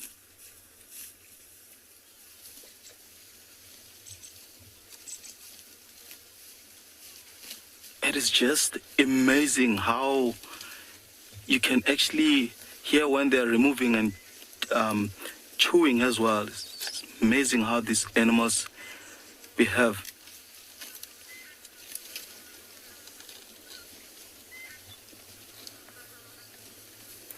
So one thing that I've seen with these animals, just when they are mobile, especially when you have like the whole herd and like, you know, this few bulls, the way they walk, you find like they'll have like, because bulls obviously plays a very big role in protecting the herd or being seen as the strong one, or try like it's in a male gene to protect the whole herd. So you see like, you know, a nice layer of the males in a certain line, and which what we just have seen now here on this screen, it was just only male walking and the whole herd just in the middle of, you know, most of the bull.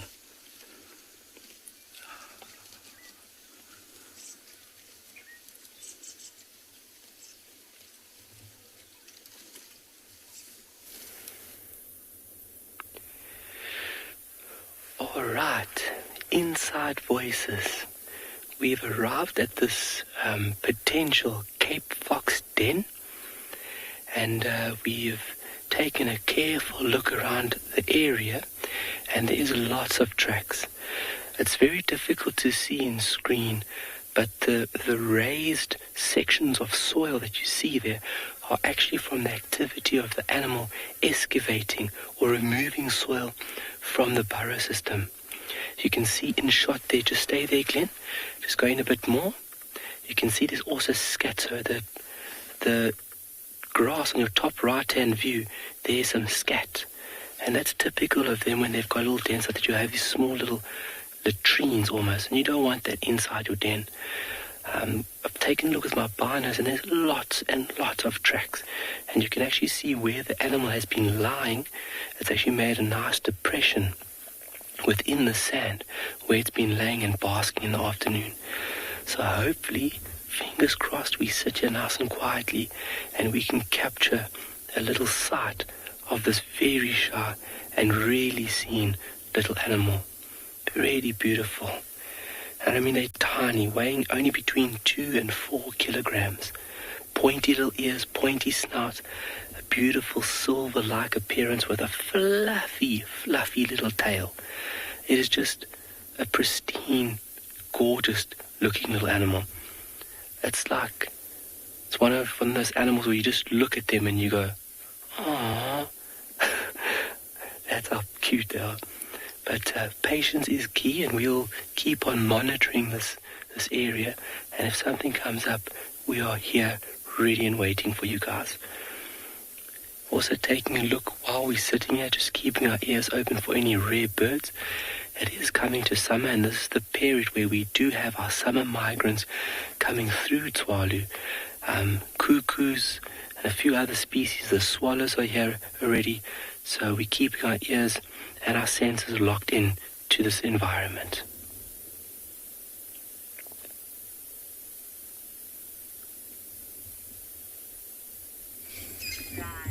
Well, hopefully he'll shut them if a sandstorm comes along.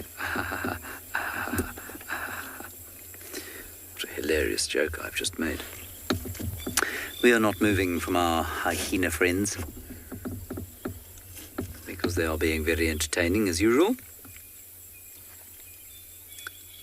The littlest one setting to sharpening his or her vicious little teeth on whatever stick happens to be available. The other two still having a little bit of a suckle. And the biggest two are now under the Land Rover again.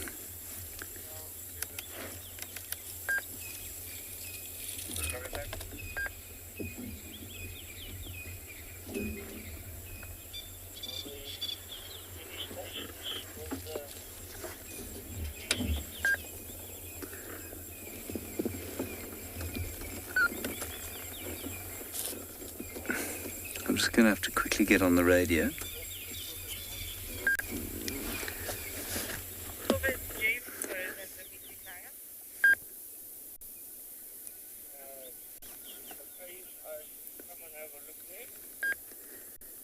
I'm not sure what the rule is. I'm just listening to the radio quickly. Ah, must be 2 people. Make your way, Cobus.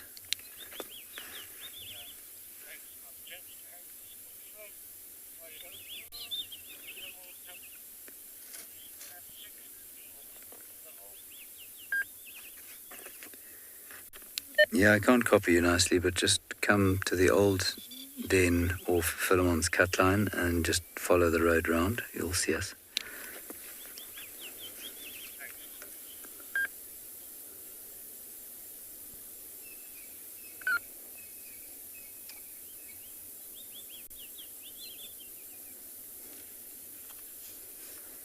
That little one just being too cute as it explores life.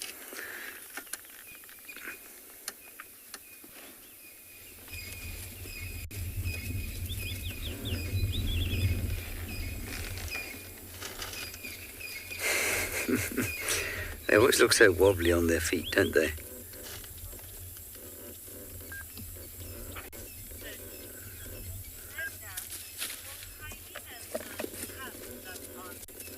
No. Linda, it's a classic question and classic kind of hyena behavior that distinguishes them from leopards, or at least lions. They will not cross-suckle each other's cubs. And so, unlike in a lion pride, where if a lioness dies, if there's another lioness lactating, she'll feed the youngsters and they'll survive. In an elephant herd, an orphan will be adopted, sometimes I think even by an unrelated female, whereas here, if, say, Corky or Ribbon were to die, no one would feed these youngsters. We've now got one right next to the car here. And Paul, can you get him?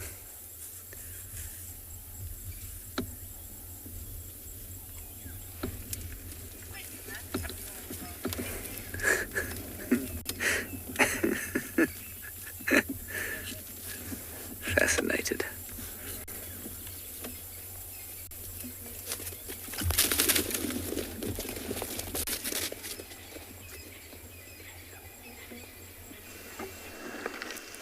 It's always nice when you're watching hyenas. And now here we have 2 giraffes that are courting each other. The male is trying to court the female to a mate, but then they are attracted by a lion that is lying on a termite mound. And then not far there's another male giraffe who tried a little bit earlier to get close to this couple, but then the big bull chased him off. So Bungay is panning slightly, and that giraffe is actually observing that lion sleeping on the termite mound. The teeny white spot is a big male lion lying in the open ground there. Look at him. He's cooling off his stomach.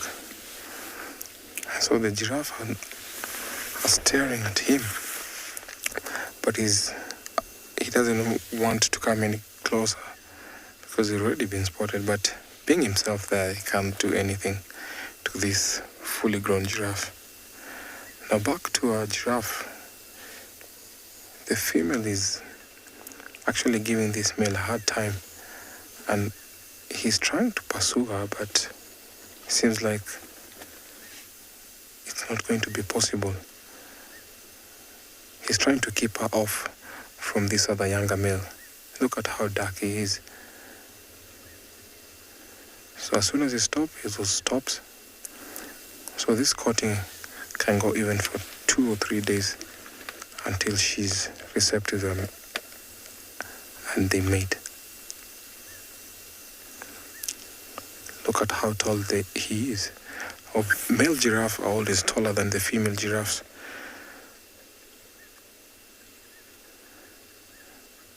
I say the older, the darker. So these two, you can say that female there is a little bit younger. I would put him to about 6 years old.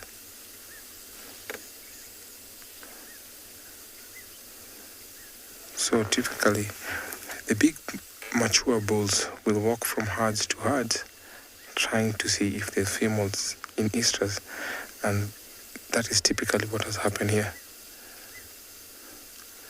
So he's been trying to court her, walking along with her for a little while, for about half an hour, but still concentrating on the lion, making sure that they don't lose sight of the lion. No, the lion is up, actually watching the giraffes. I think that's the reason this guy has decided to watch over.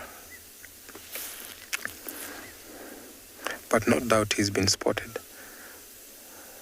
Look at how handsome he is. Lots of flies bothering him. That's why he's swishing off his tail. My big guess, this guy, oh, look at him. His split nose.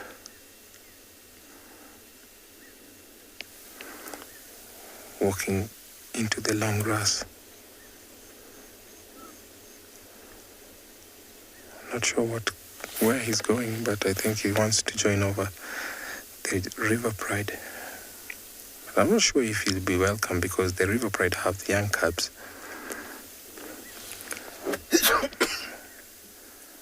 Back to our giraffes again. Look at that tower.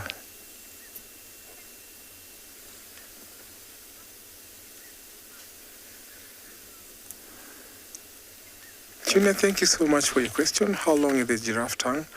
The giraffe tongue is about 45 centimeters. Their tongues are specially adapted for wrapping onto twigs and then browsing and pulling off leaves. A very dark bluish color tongue. I like the dark backdrop, like the grass, I like the hill backdrop, and I like the way these giraffes are standing in the open savanna. So the male is not going to let her walk closer to the other male. So this will typically be going on for at least a day or two.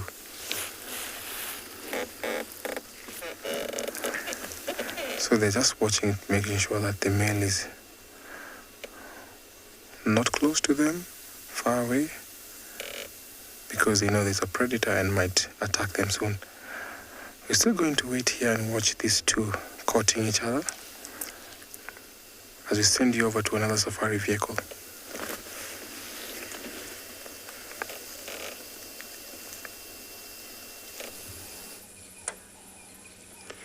On this side, the courting had happened already. And we're back here with Mrs. Spotted Eagle Owl, sitting so peacefully with her precious treasure beneath her. I love seeing her. She looks so calm, so relaxed, almost like I think she's happy that she'll have a few little chicks soon.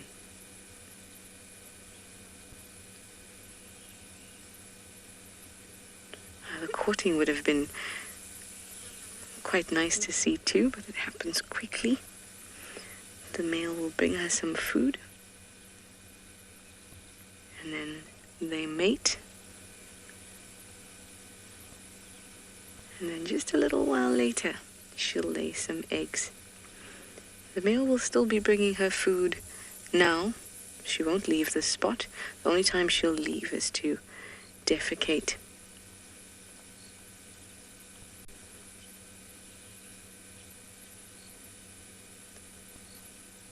It's been a couple weeks now since we've seen her, maybe 2 weeks, can't be sure. So we have a little more time left before we can expect the little Cebu eggs to emerge. Now they can lay quite a few eggs, like I've told you before, up to 6. But the ones that hatch first, because remember she starts incubating.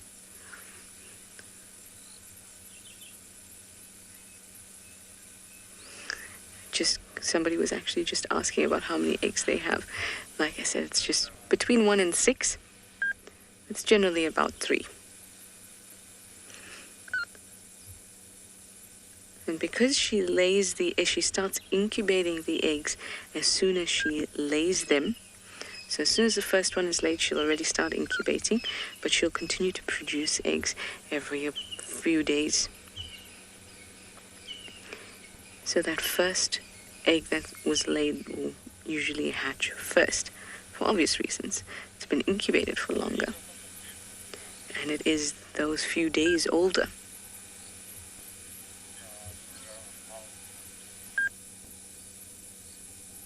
Many animals will produce more than they can take care of, and that's a strategy to make sure that somebody survives. Last year, I don't know how many eggs she produced, but only one of her offspring we saw.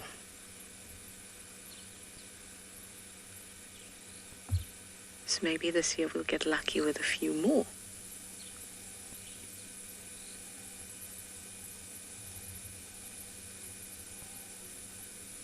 She looks really good, don't you think? She looks healthy. Not that I'm any expert in owl health, but she looks good.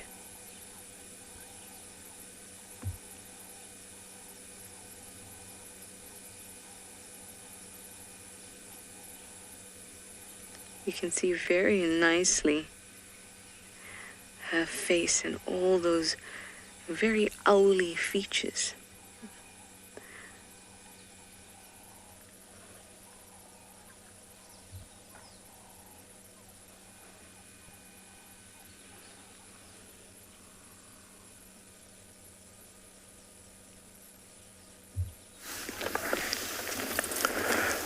Our male giraffe is still persistent, courting her, sniffing, and also trying maybe to make her stop, but she's not willing to stop. So wherever she goes, he will still follow. And I think even if she walks into the forest, this male will not hesitate, he'll still follow. Look at what's happening, he's sniffing to see if she's ready to mate, and then do a grimace, get into that Jacob's organ, which analyzes the scent of females. It's interesting how he keeps on persisting. And it's actually interesting to watch, because if he wants to herd her back to where he wants, he will actually move out a little bit and then follow. Yes, I want you to stop. As soon as she stops to watch or look around, he does the same. See the impala, they look like miniature creatures. Just imagine how tall the giraffe is. Oh, what's happening with the impalas there?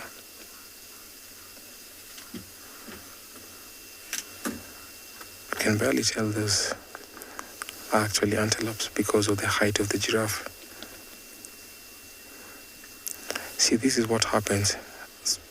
Small antelopes will gather around giraffe, and because the giraffe is staring, they're also staring at that direction, simply because there's a predator.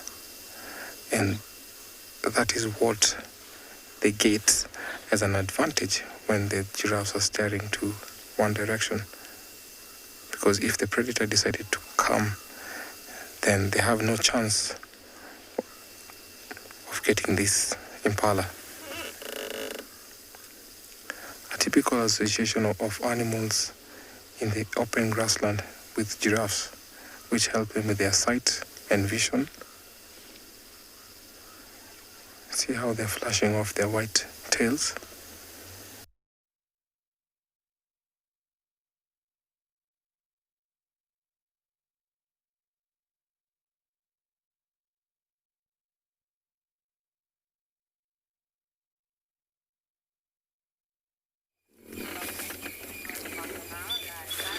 Well, we're just having the most amazing time here, and I'm sorry about that sudden departure from Mara, but that is what happens when you are broadcasting in high definition from the wilderness.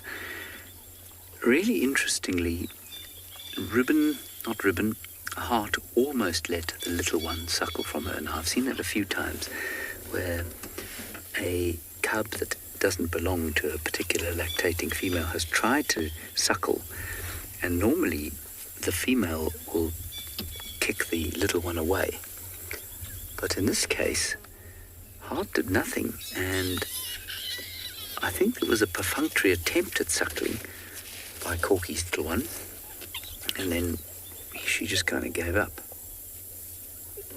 But you can see that hearts are still very hungry indeed.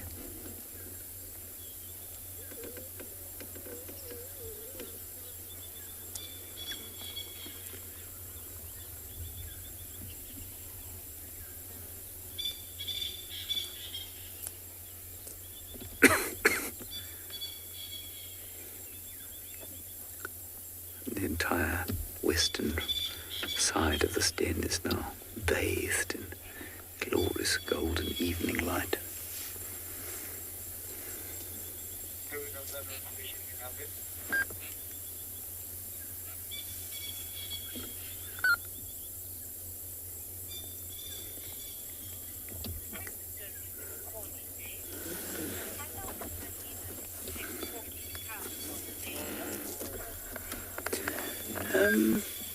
Corny babe, what normally happens if there's any danger at a hyena den like this, what happens is that the cubs run back inside and the mother just runs away.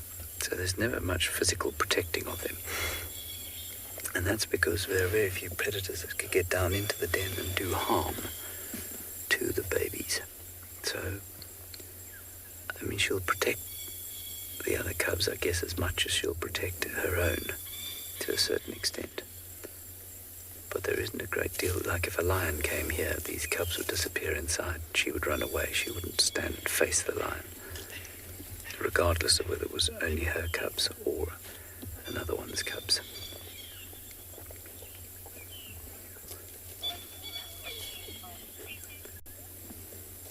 Things are nice and calm here, but they could get a little more busy as evening falls.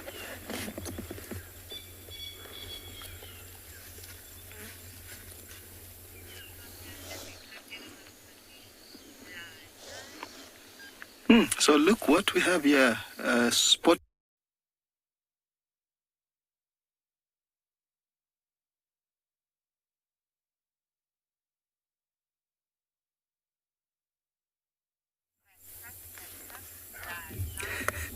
And you're back. Here we are.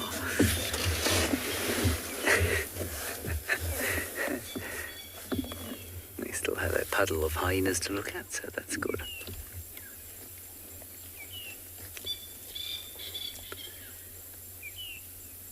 That's very sweet.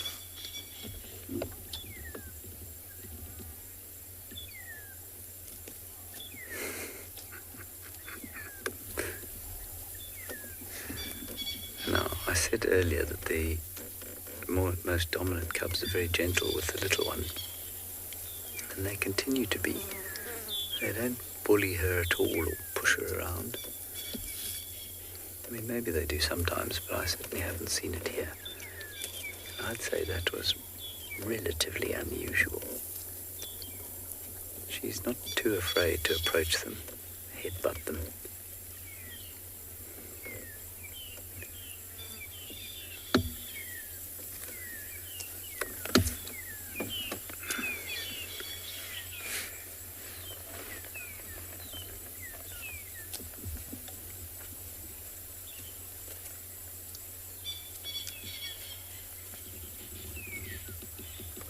So much beautiful bird song around.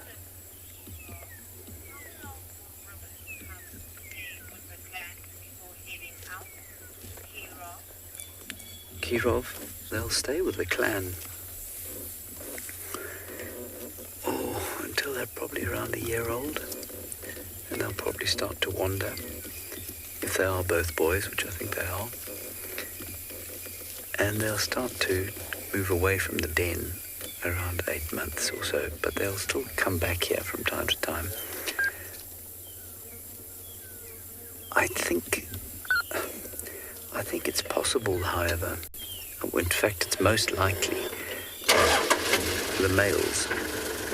The male cubs would only truly leave the clan after 2 years or so, at least. But we have seen young hyenas leave a clan long before that.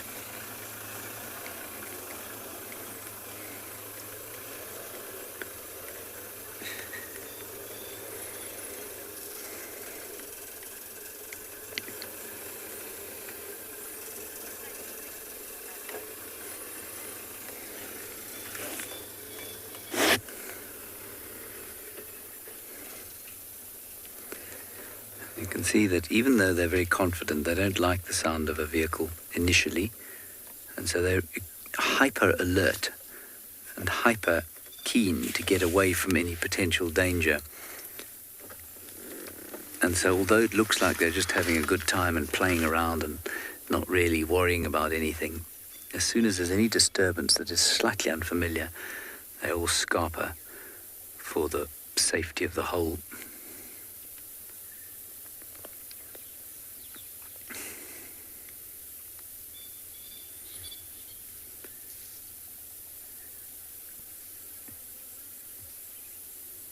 Now the percussion section has joined. I don't know if you can hear that. A woodpecker playing the blocks.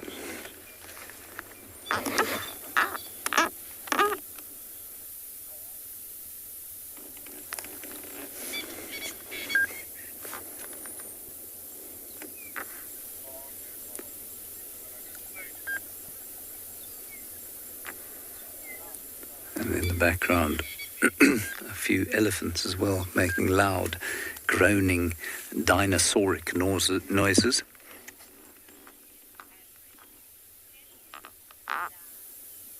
And so I think we'll just sit here and enjoy the magnificence of the hyena den.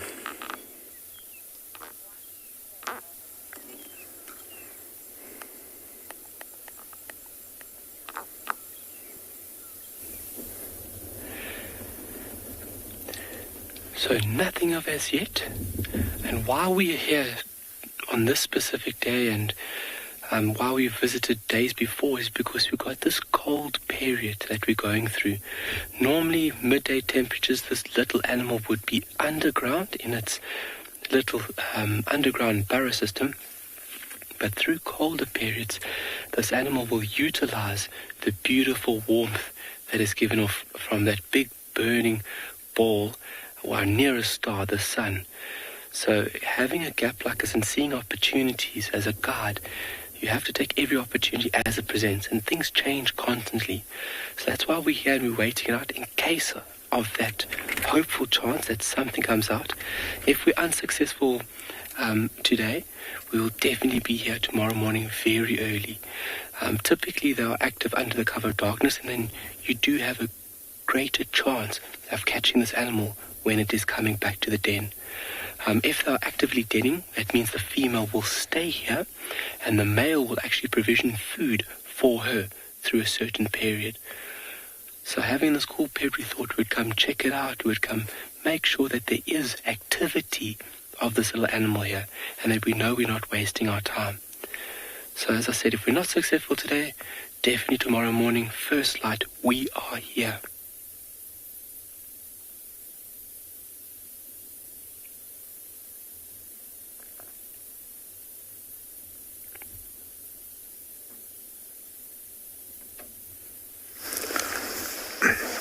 We have a mixed herd here. We have zebras grazing while we have some impalas chasing one another. We have the dominant ram in the harem trying to chase off the bachelors. Look at him, how he's trying to herd them, to keep them off from the bachelors. Quite interesting. And if one goes astray, he'll just carry on and bring them back to where he wants them to be. Now, this close association is very, very important when you find the zebras and impalas, and sometimes also with the giraffe that have already left here. Good for security reasons. But in the open grass, this is where they prefer, because they have a 360-degree angle, watch or lookout. So these rams always hang around with these ewes, not for long, Actually, during the mating season, see he's kicking off, chasing off the young ram there. They're not always welcome in the harem. So during the mating season, some of those that he's actually chasing them off will come and fight him off from the harem. And because, look at what he's doing, he keeps on watching over the ewes while the rest are eating. So during the mating season, it's so intense that he's not always eating. And sometimes he gets weak. And that can prompt him to be kicked out by these other rams. Sometimes those fights can be vicious. You end up seeing others dying, breaking their horns, and they will later on be by themselves. Little bit of an evening run there.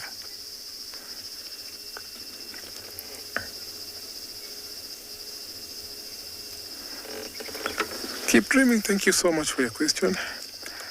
No, the zebras, different species cannot breed. Actually, they cannot breed because each and every species is dominant for their own species. So actually, no, they cannot breed. So only particular species breed amongst themselves. So the common zebra or the butchel zebra will only breed within or the same species. I think these ones have been left out by the other herd that was here about 3 days ago. But I'm sure they will soon be joining the rest of the migrants or the nomads heading back to Serengeti. We're going to send you over to another safari vehicle.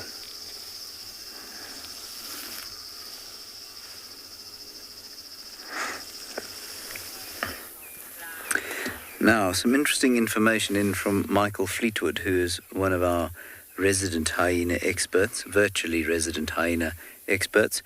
He's pointed out that we have seen lower-ranking hyenas, both in the Mara and here, being forced to, well, not forced, but acquiescing to being suckled on from higher-ranking cubs. And we watched it last year. Let me just find this tweet, Michael, if you don't mind. I will find your tweet, because it's very helpful to me. Very, very helpful indeed. So Michael says, we saw the situation play out with Sutu and her sister and Ribbon. So in 2019, we saw Sutu and her late sister Tswana suckle from Ribbon, who was at that stage the lowest ranking and below their mother June, and force Pedi, or her sibling, to wait. That's been observed in the Mara also, where high-ranked cub suckles from a low-ranked mother. So what's interesting here is that we haven't seen... Look, Corky's cub went for a teat, probably spent about 10 seconds trying to suckle from Hart, and Hart did nothing to try and stop her. But Corky's cub didn't persist, so I don't know why she didn't persist. And what's really interesting is that, of course, Corky belongs to supposedly the lowest ranking member of the clan now, but Corky was once a matriarch. And so I'm not convinced entirely that she automatically becomes the lowest ranker.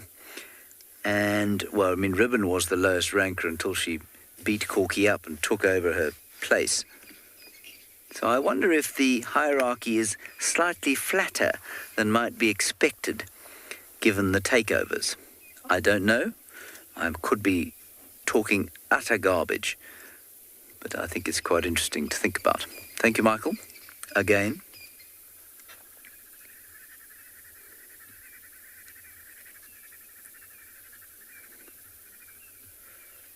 You'll notice how Hart is looking around all the time, hyper-aware that there could be danger, and possibly also hyper-aware that only one cub is feeding currently.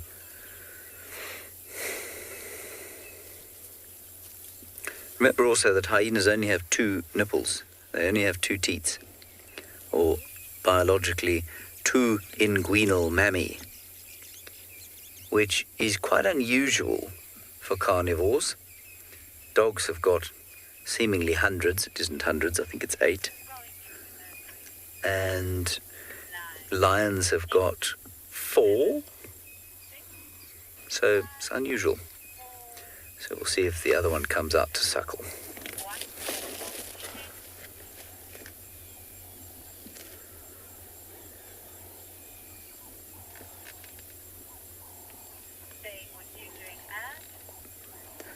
Righty. We are not going to move. We're going to stay precisely where we are because I'm really enjoying this and nobody has found the track of any other kind of animal. And so we'll just stay and enjoy. I'm sure no one is objecting.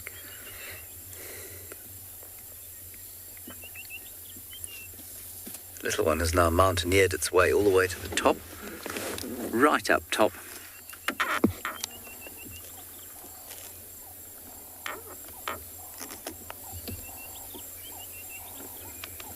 And now climbed down the other side.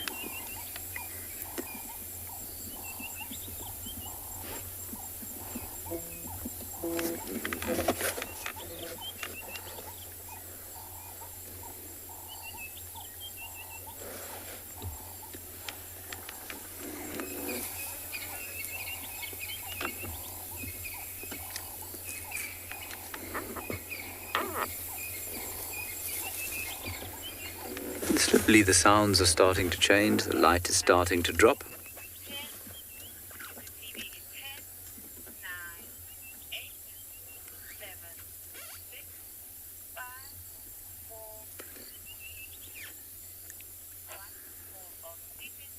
And the crickets are becoming a little bit louder.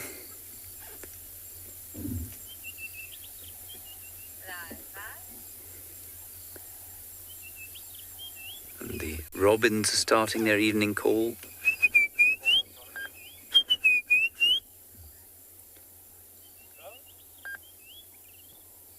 It's just gorgeous.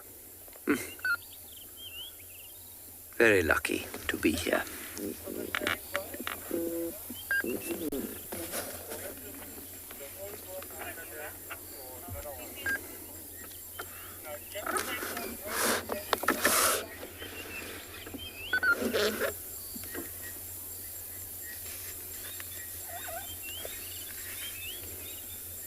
Hello? Who's this?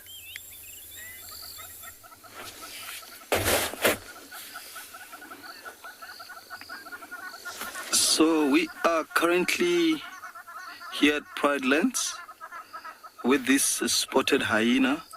It seems like either we're gonna have like new cubs soon, or this female or alpha female, she's pregnant now. It's just unfortunate she's lying down, but the moment that she was still up, you could see that she's very, very big. I mean, apart from being that a female hyena are the one within the clan, are the one that are big and massive and all that kind of things. In this particular one, she's very, very big. However, if you look a little bit on the right, you see there's some holes in this termite mound where we are not really sure whether there's a new den that's active now or this lady, she separated herself from the other hyenas so she can give birth. We're not really sure. There's no sign yet of her young cubs, but I'm hoping and crossing my fingers that soon we have some beautiful hyena cubs.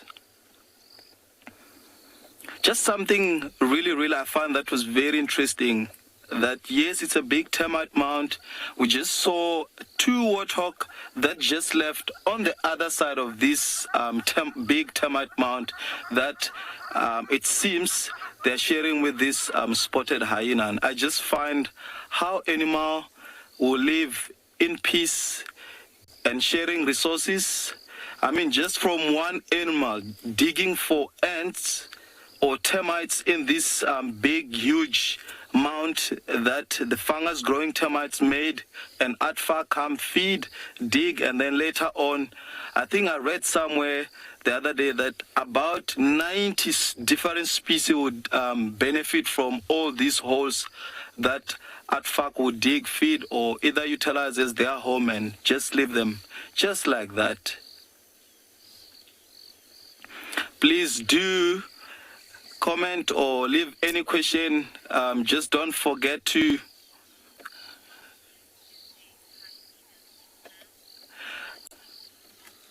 Mr. Nova, so Hyena, it's one of the best trackers, and I guess that's why they are a good, or one of the good animal in scavenging. However, they can also hunt on their own. But answering your question, Hyena's sense of smell, it is so good.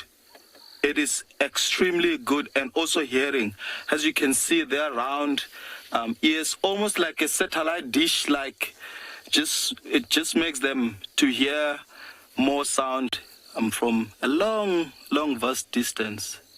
It seems like something caught her attention. Maybe it's those warthog that just left, because they just went in the direction of where she's currently facing.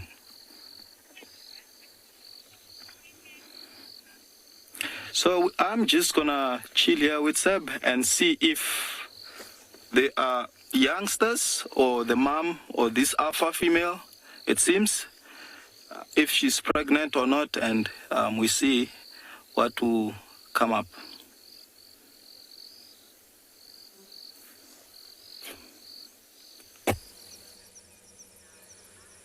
So much excitement at this time of the year.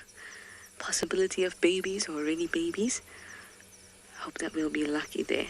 Well, we've been lucky here in spotting a new chameleon friend in the daylight, which is quite awesome. There it is. And we're only about 50 meters south of where the chameleon we're used to, Fernando, resides in his guari bush, or her guari bush. And now this one has its own guari bush. I love seeing them during the day, and it's difficult unless you know where they are. So that's why it's quite nice that we found this one, because with the daylight you can see the color variations really nicely, how they have decided to color themselves at that time. Fernando is super bright, very, very bright green, even a little yellowy, it's so bright. This one is quite a dull green, and you can see that the ridge on its back, as well as the little ridges that lie in its flap, are quite dark.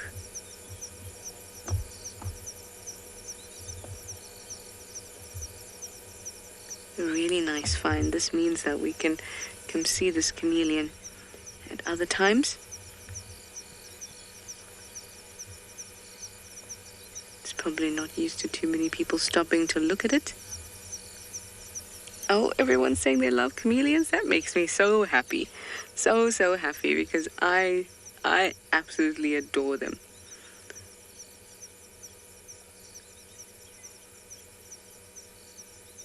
You can do it.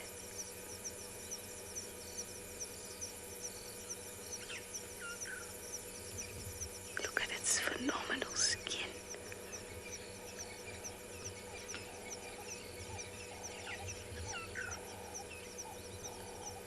You can see those toes are fused to give that typical chameleon look.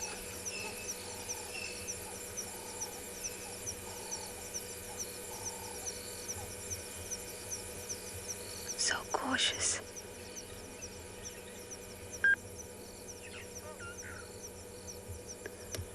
It really gives a new meaning to the phrase, "I've got an eye on you." Gorgeous.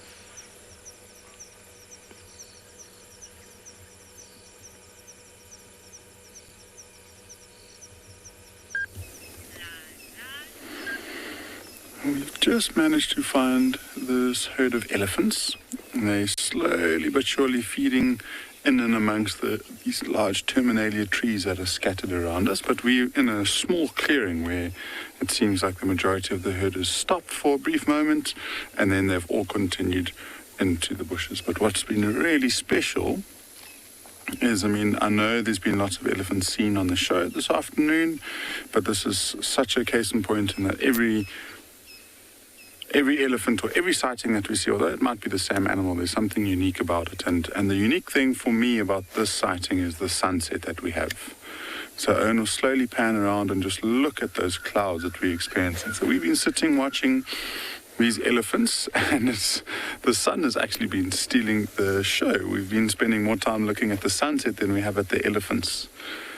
And you can see why. Look at the colors that's there. It's a beautiful ball of red that's moving through the terminalia thickets now. And within the next couple of minutes, we'll probably lose the sun altogether.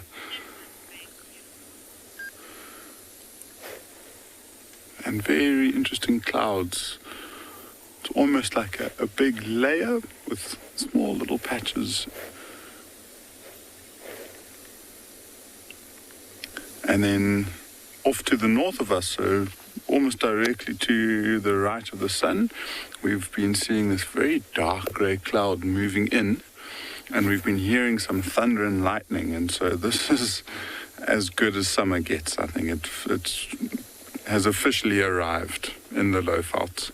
And so hopefully we get the beautiful big thunderstorm rolling through sometime later on this evening. And see, that's the general direction that the herd has been moving, so away from us. There have been a few little ones,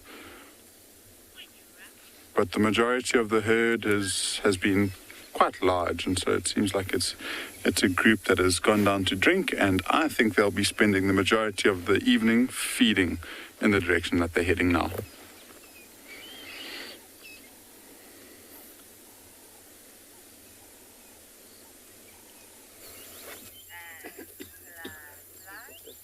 I'm kind of expecting there to be an arrival of the other mothers around about sundown, which is nowish.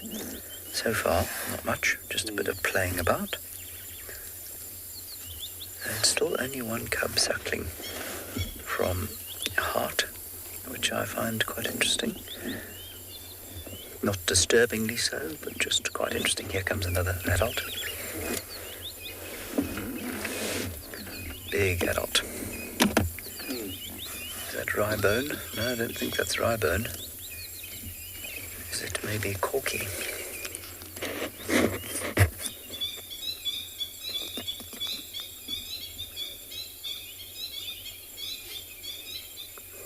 I think it's corky. Although I haven't seen corky for so long, I couldn't be sure.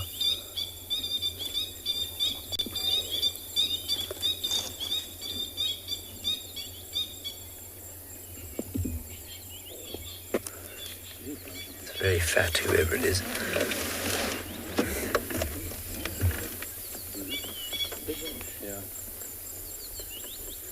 Let's see what happens. It doesn't seem as if anyone else has noticed her arrival yet.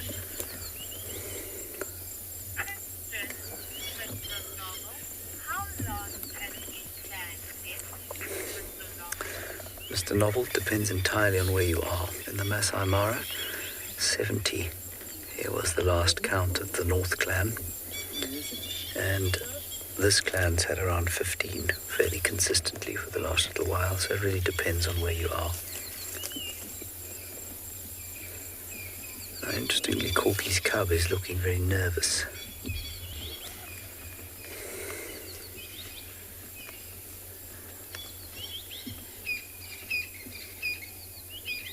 I've no doubt there are a number of you screaming into the internet as to who this is.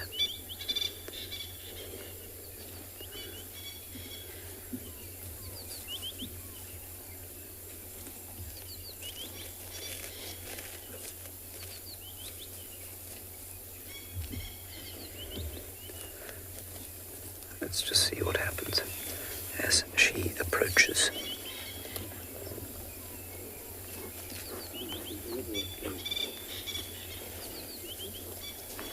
No, it's not Corky. The ears are wrong, I think. Definitely not Corky. You see, the ears get all destroyed.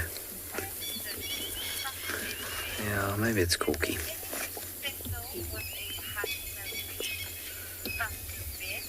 Well, stuck in bed, hyena's teeth are special in so much as they are relatively blunt, but very kind of chisel-like. So that if you look at the canines on young hart there, you'll see that they are not sharp like a lion's or like a leopard's, but they're more chisel-like for crushing. There we go. Good afternoon.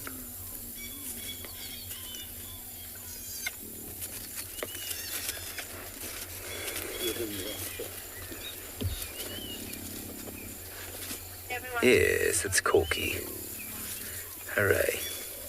All of you confirming, as I confirmed for myself, with the approach of the little one. Being very friendly to her. Arch, interestingly chasing off the dominant cubs.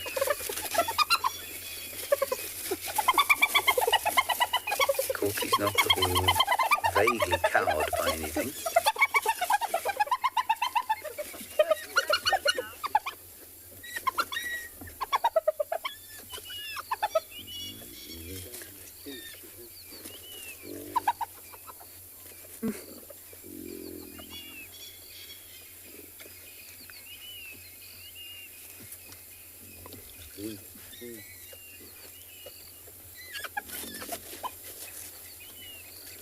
Tell you what, if I was Ribbon, I would be relatively nervous that Corky was plotting a takeover again. I'd love to see the two of them together.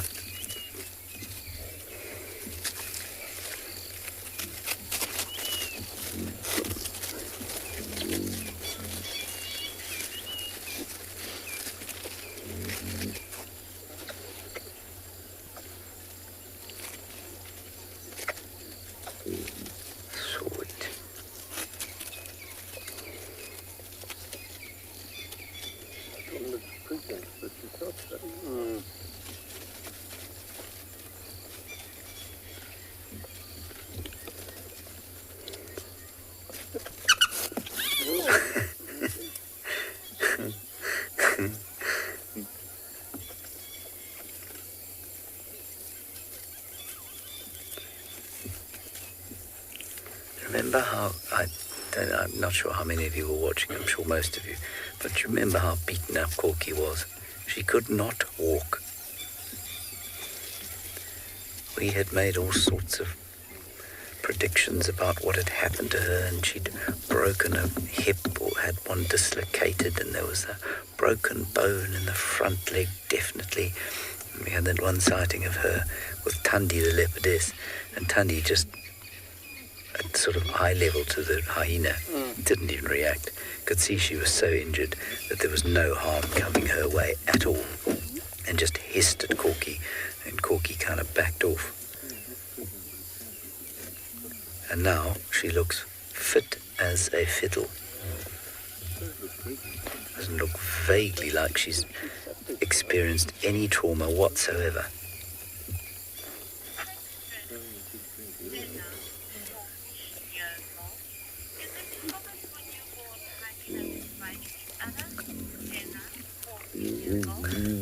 Generally, it is common for newborn hyenas to fight each other. Just let this play out before I answer.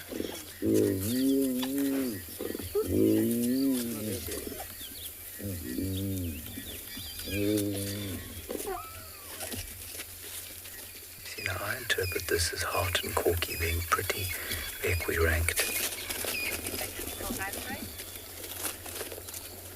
So generally, yes, it is common for them to fight. It's not nearly as common as people used to say for canism to occur. In fact, it's apparently fairly rare. And so this whole idea that two youngsters born to to the same mother, especially if they're female, and especially if the female is the matriarch, will kill each other.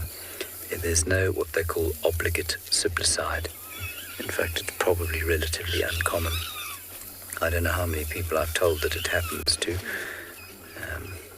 Indeed, on this show, until we found it was just not happening when we thought it would be. And then Jamie found a lovely paper that really put the myth to bed. And it does happen every so often, but it's really not common at all.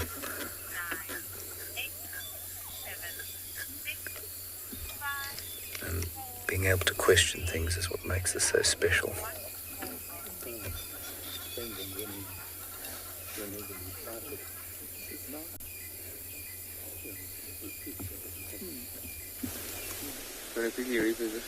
Okay. Let's hope they're not going to run away.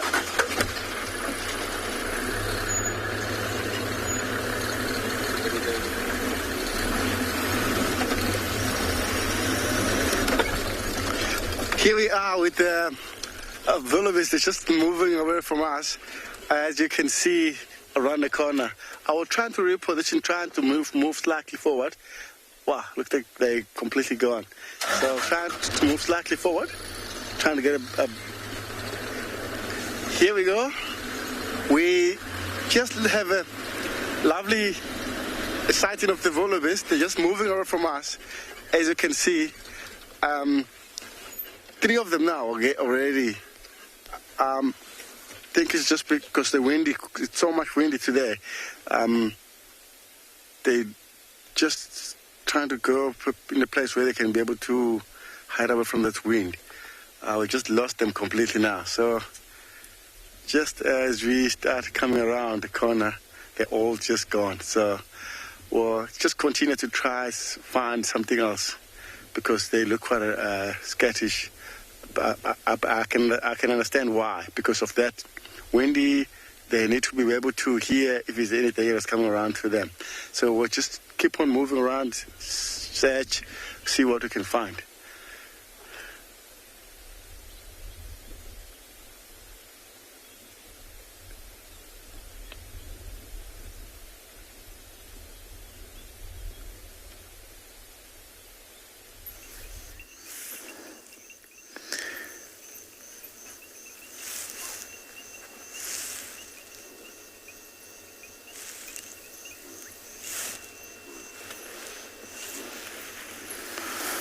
So we come across a young male lion here, seated here by himself, and I'm sure members of his pride are not far from here. Earlier on in the show, we saw part of the Olololo pride, and this comes from the Olololo pride. It's getting late, dark, and I'm sure the rest of the females, the lionesses around here, will be going for a hunt. Another thing is we are close to the river pride where they had their calves. So soon this guy is not going to be welcome. And being this close to where the calves are, I'm sure the mothers are not very, very happy with his presence. So look at him. He's about 3 years old, so good time for him to go fend for himself and maybe join other males within this pride to go and take over or bring up their own families in another pride. But at this time and age, he's still not yet kicked out, so they'll welcome him back, and when they have something to eat, he can sometimes join them. We have a bright moon, very, very beautiful to see. Look at the reflection in the water. How beautiful it is. Very clear sky, bright moon there. And I'm sure also the lion is enjoying. I like the reflection in the water. Hear lots of frogs croaking.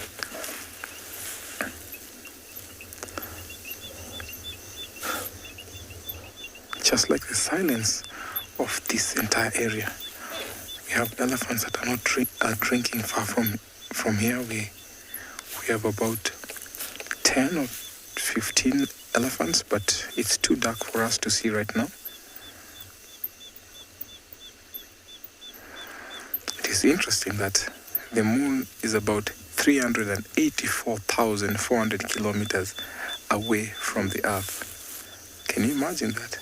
Oh, I just had the lion growl there. I'm sure he's not welcome.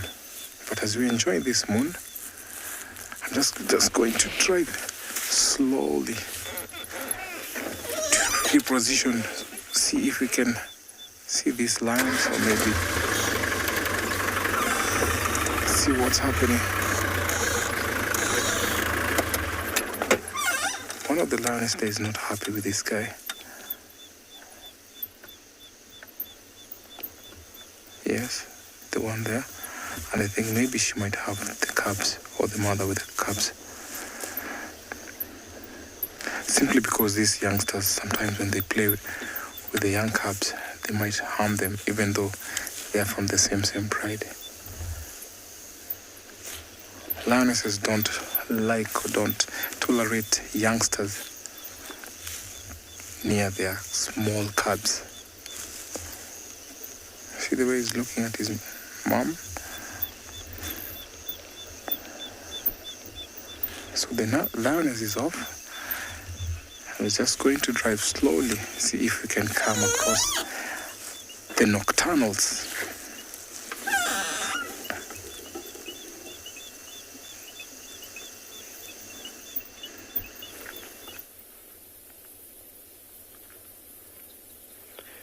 Wish you lots of luck, Tim, coming across a nocturnal. It's always a treat coming across a nocturnal. So we've just left the little Cape Fox den and we've come to check on this nest site. In the middle of that camel thorn, there is quite a lot of sticks. Platform could be anywhere from 500 to 800 millimeters and about 250 millimeters deep. Majority, obviously, large sticks to create the nest, and then the nest would be lined with various pieces of material, from elephant dung, I've read in the time, to plastic even at some times. But we'll be visiting here in the next few days just to see if this pair is actively maintaining and getting this nest ready for any potential eggs, which will be very exciting. I love leading up onto something, because if you can start following up an animal and watch and understand the development of something unfolding in front of you, it's always a beautiful story and something that I hold very true to myself. Watching and understanding and have the privilege of being in an environment like this is absolutely magical. So we'll visit this nest over the next couple of days, and as well as the other one far out west near the mother and three. We've had an update on them. Myself and Glenn tracked them yesterday. Mother and the three new little cubbies went on a long walkabout. Mom took those cubs.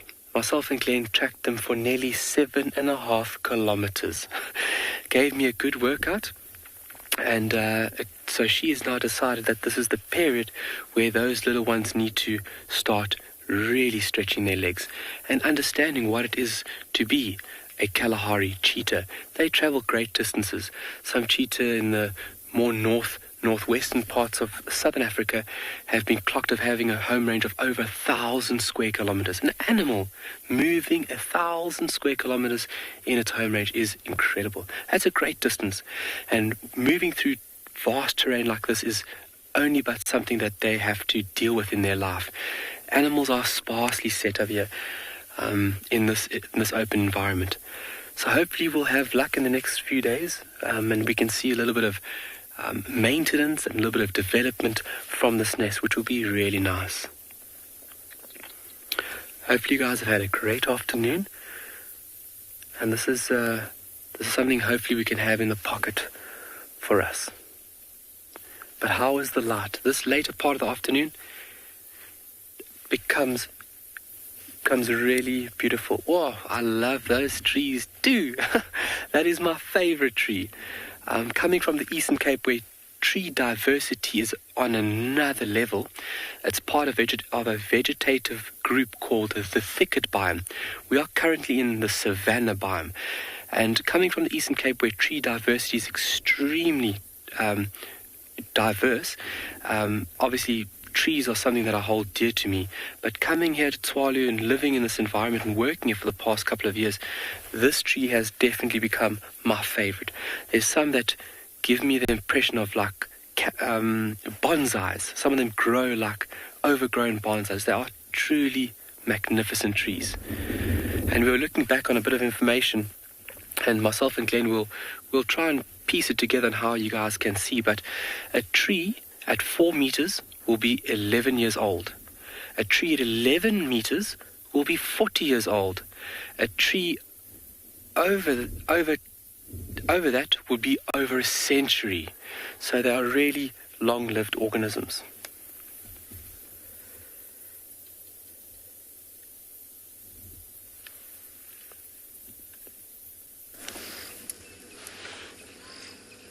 Got some lovely elephants. Always enjoying my time with them. You can see that this female in front of us is missing one tusk. I'm just going to be quiet for a little bit. I need to listen to something.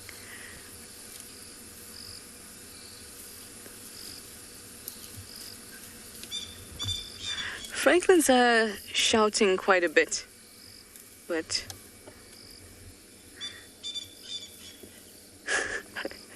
I heard a deep rumble in the background.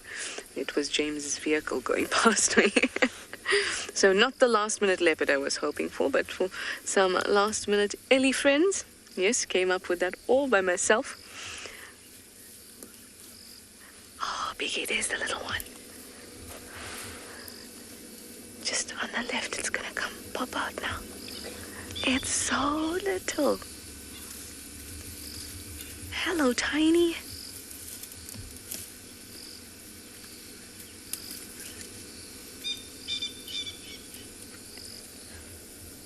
You can hear this crested Franklin's going, but also around this time they start fighting for roosting spots and all of that, so it can be a little bit unreliable.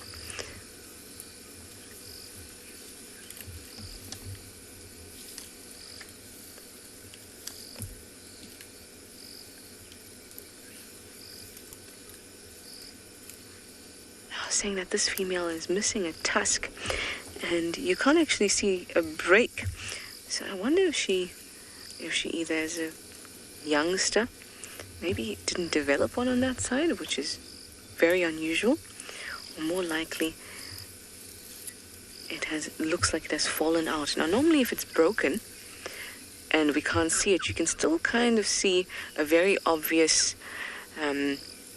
shape underneath the gum. Now hers is pretty flat, so I wonder if it's fallen out. Maybe she had an infection, kind of like an infected tooth, and it fell out, which must have been super painful.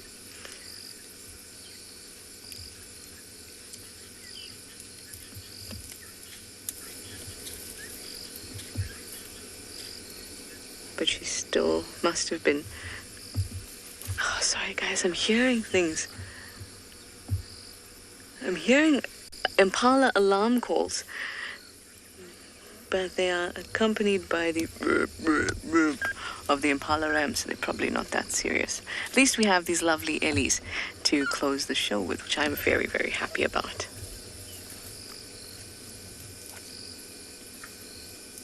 We've been so lucky with our elephant sightings. So lucky. Such wonderful interactions. Lots of babies. Look how it's getting cooler, so the ears of this little one are against its body now. Try and conserve some heat.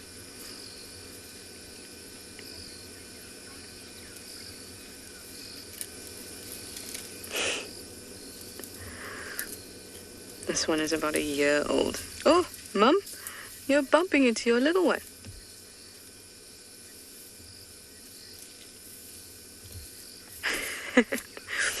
That's quite a funny way to be feeding. Really, really cute. Oh, well, guys, it's that time. where we have to say our goodbyes and especially our thank yous. Thank you so much for your questions, your comments, and watching. As usual, we'll see you in the morning for Sunrise Safari. Bye-bye for now.